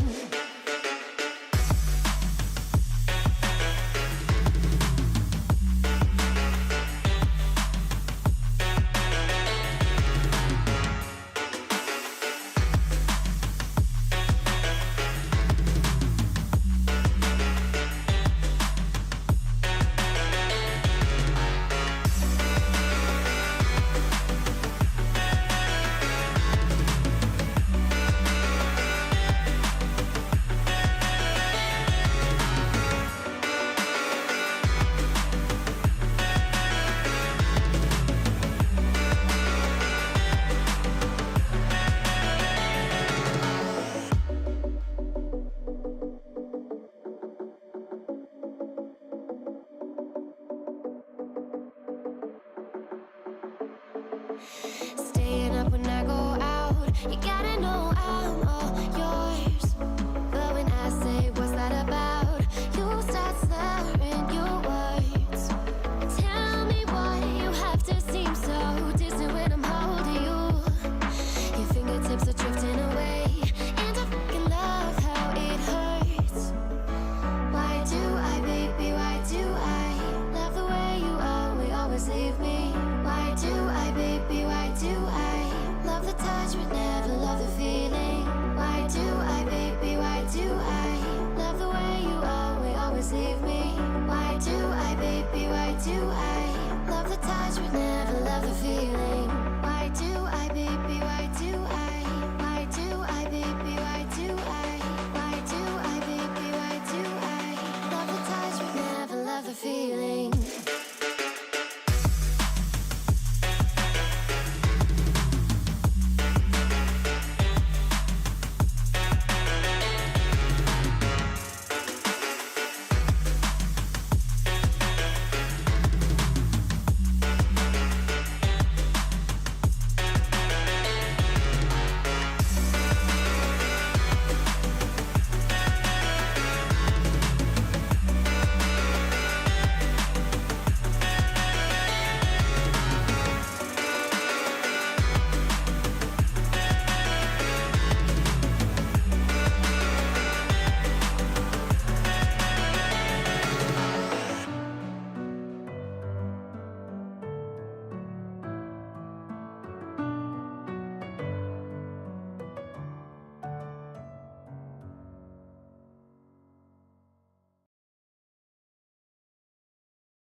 The seasons come and go like thoughts of you.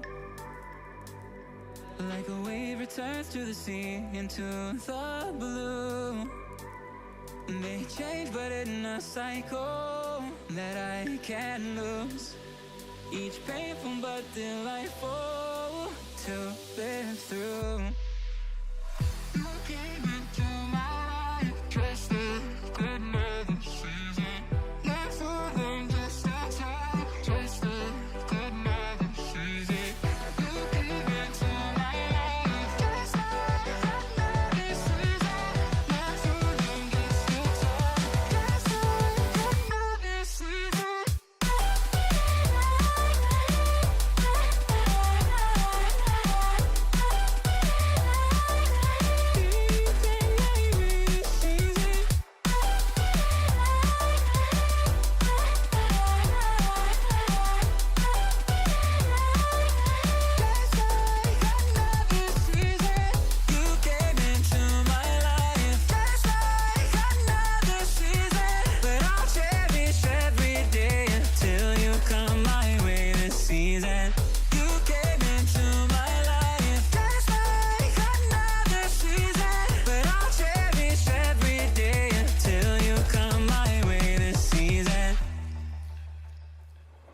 The seasons turn and change just like your mind.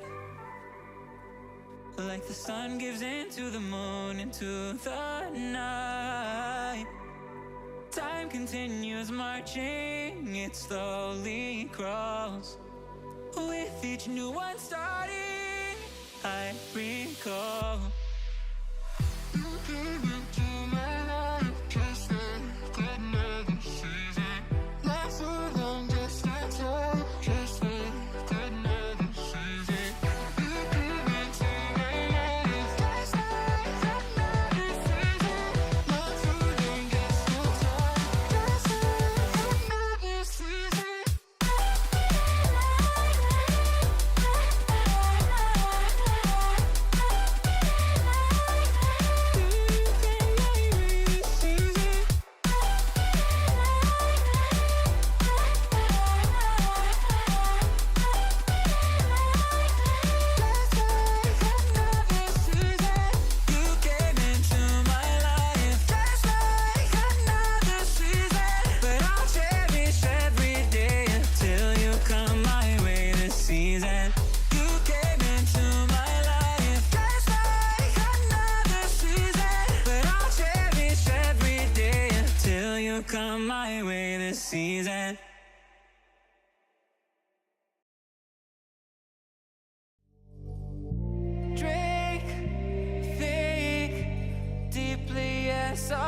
sink. Finally, someplace I found peace in the dark of night. Tabletops counting hours in the early hours. Stone cold inside. Banging drops, dancers, never needing answers. We wander all alone, but we can't find the street lights go. We wander all alone, but we can't deny we are the street light people.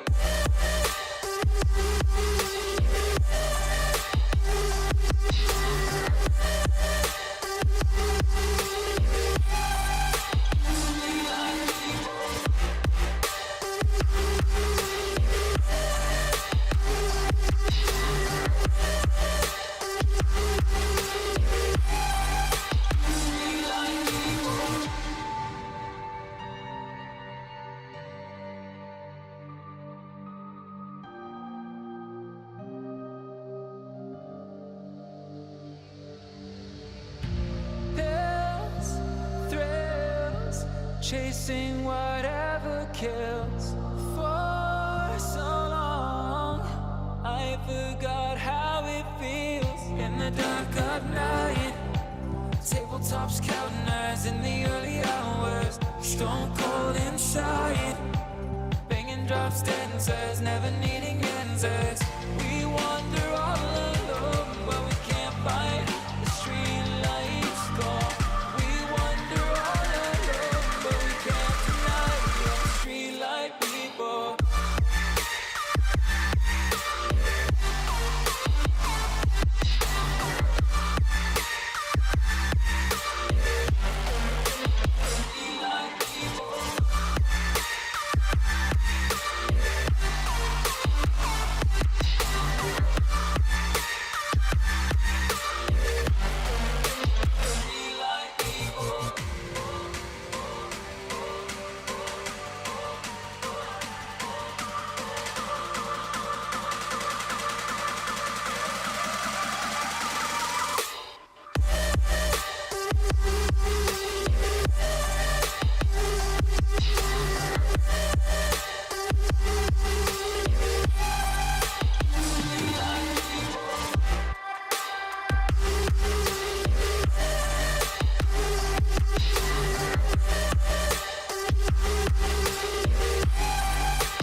I'm on my own, broken and alone. I feel the rain crashing down all around this empty town. I'm searching for the lost and found, but you don't care, you're unaware. Keep moving like the scars aren't even there. It's in the air like a blazing flare. Don't stare 'cause the flames will burn us. I thought you were the one for me. That's why I gave you everything. Held you close by the stormy seas. Oh, you meant the world to me. I used to kiss your head when you cried for me. Hold your hand while the pain was over. Keep you warm by the roaring sea. You meant the world to me.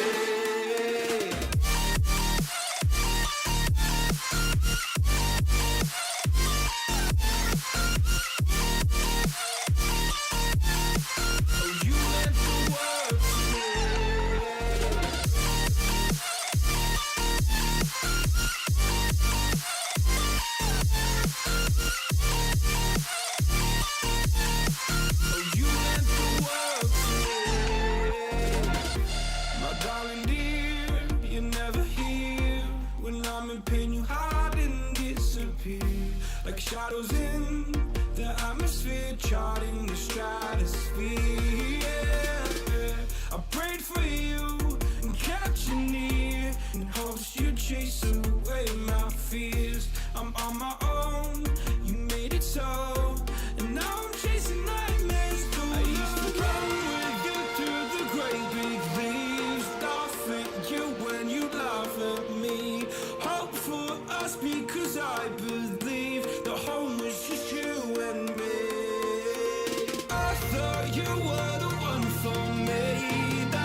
point in blaming you, you did not know.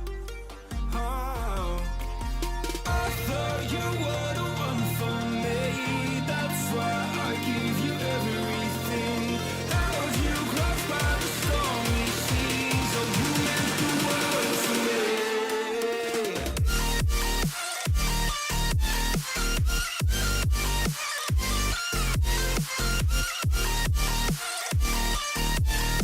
Oh you meant the world to me.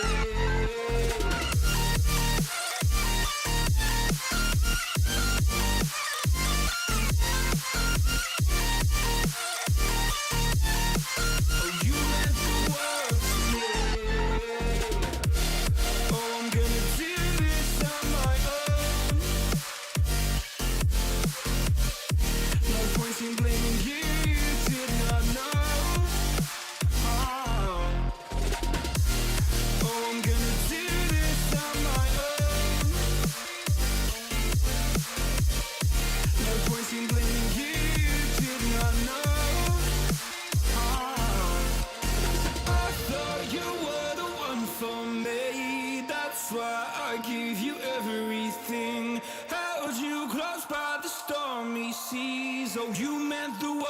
to me.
Check your body.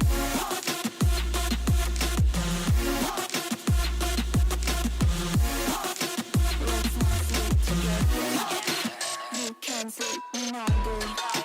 Let's not sleep together. You can't sleep neither. Let's not sleep together. Check your ball. Check your ball. Check your ball.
Check your body.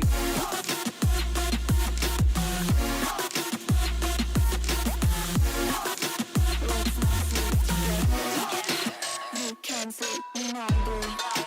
Let's not sleep together. You can't sleep neither. Let's not sleep together.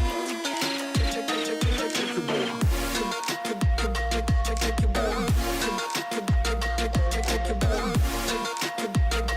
Check your ball. Check your ball.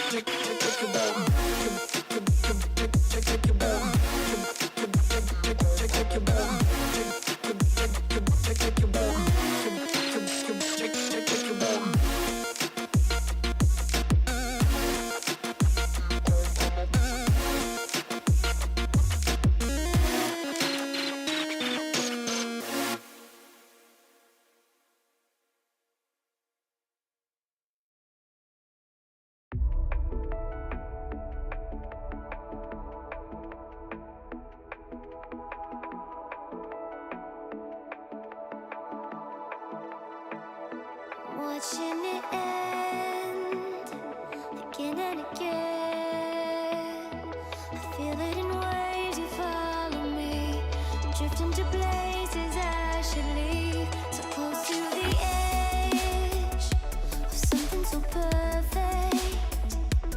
We were too scared to take the leap. I'm missing the way we used to be. Let me go. Let me in this mess I'm falling. Never know. Can't find a reason why. Can't get any closer. Can't find a reason why. Can't get any closer. Can't find a reason why. Can't get any closer.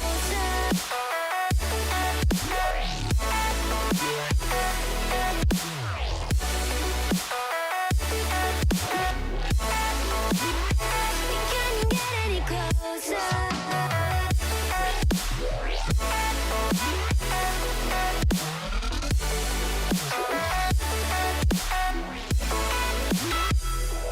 Try to forget all that we had. I'm rolling like water in the sea. The memories crashing into me. So close to the edge of something so worth it. You had the world right at your feet. It almost is all we'll ever be.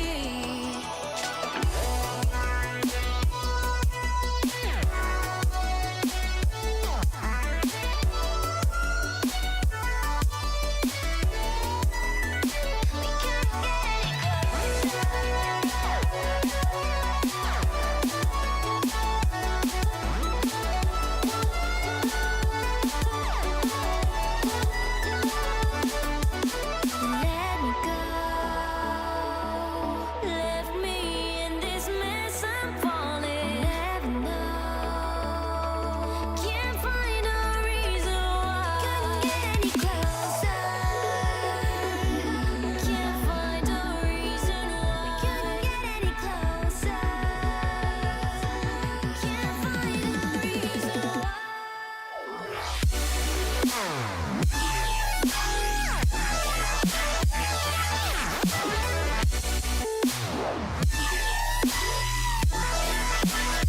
We couldn't get any closer.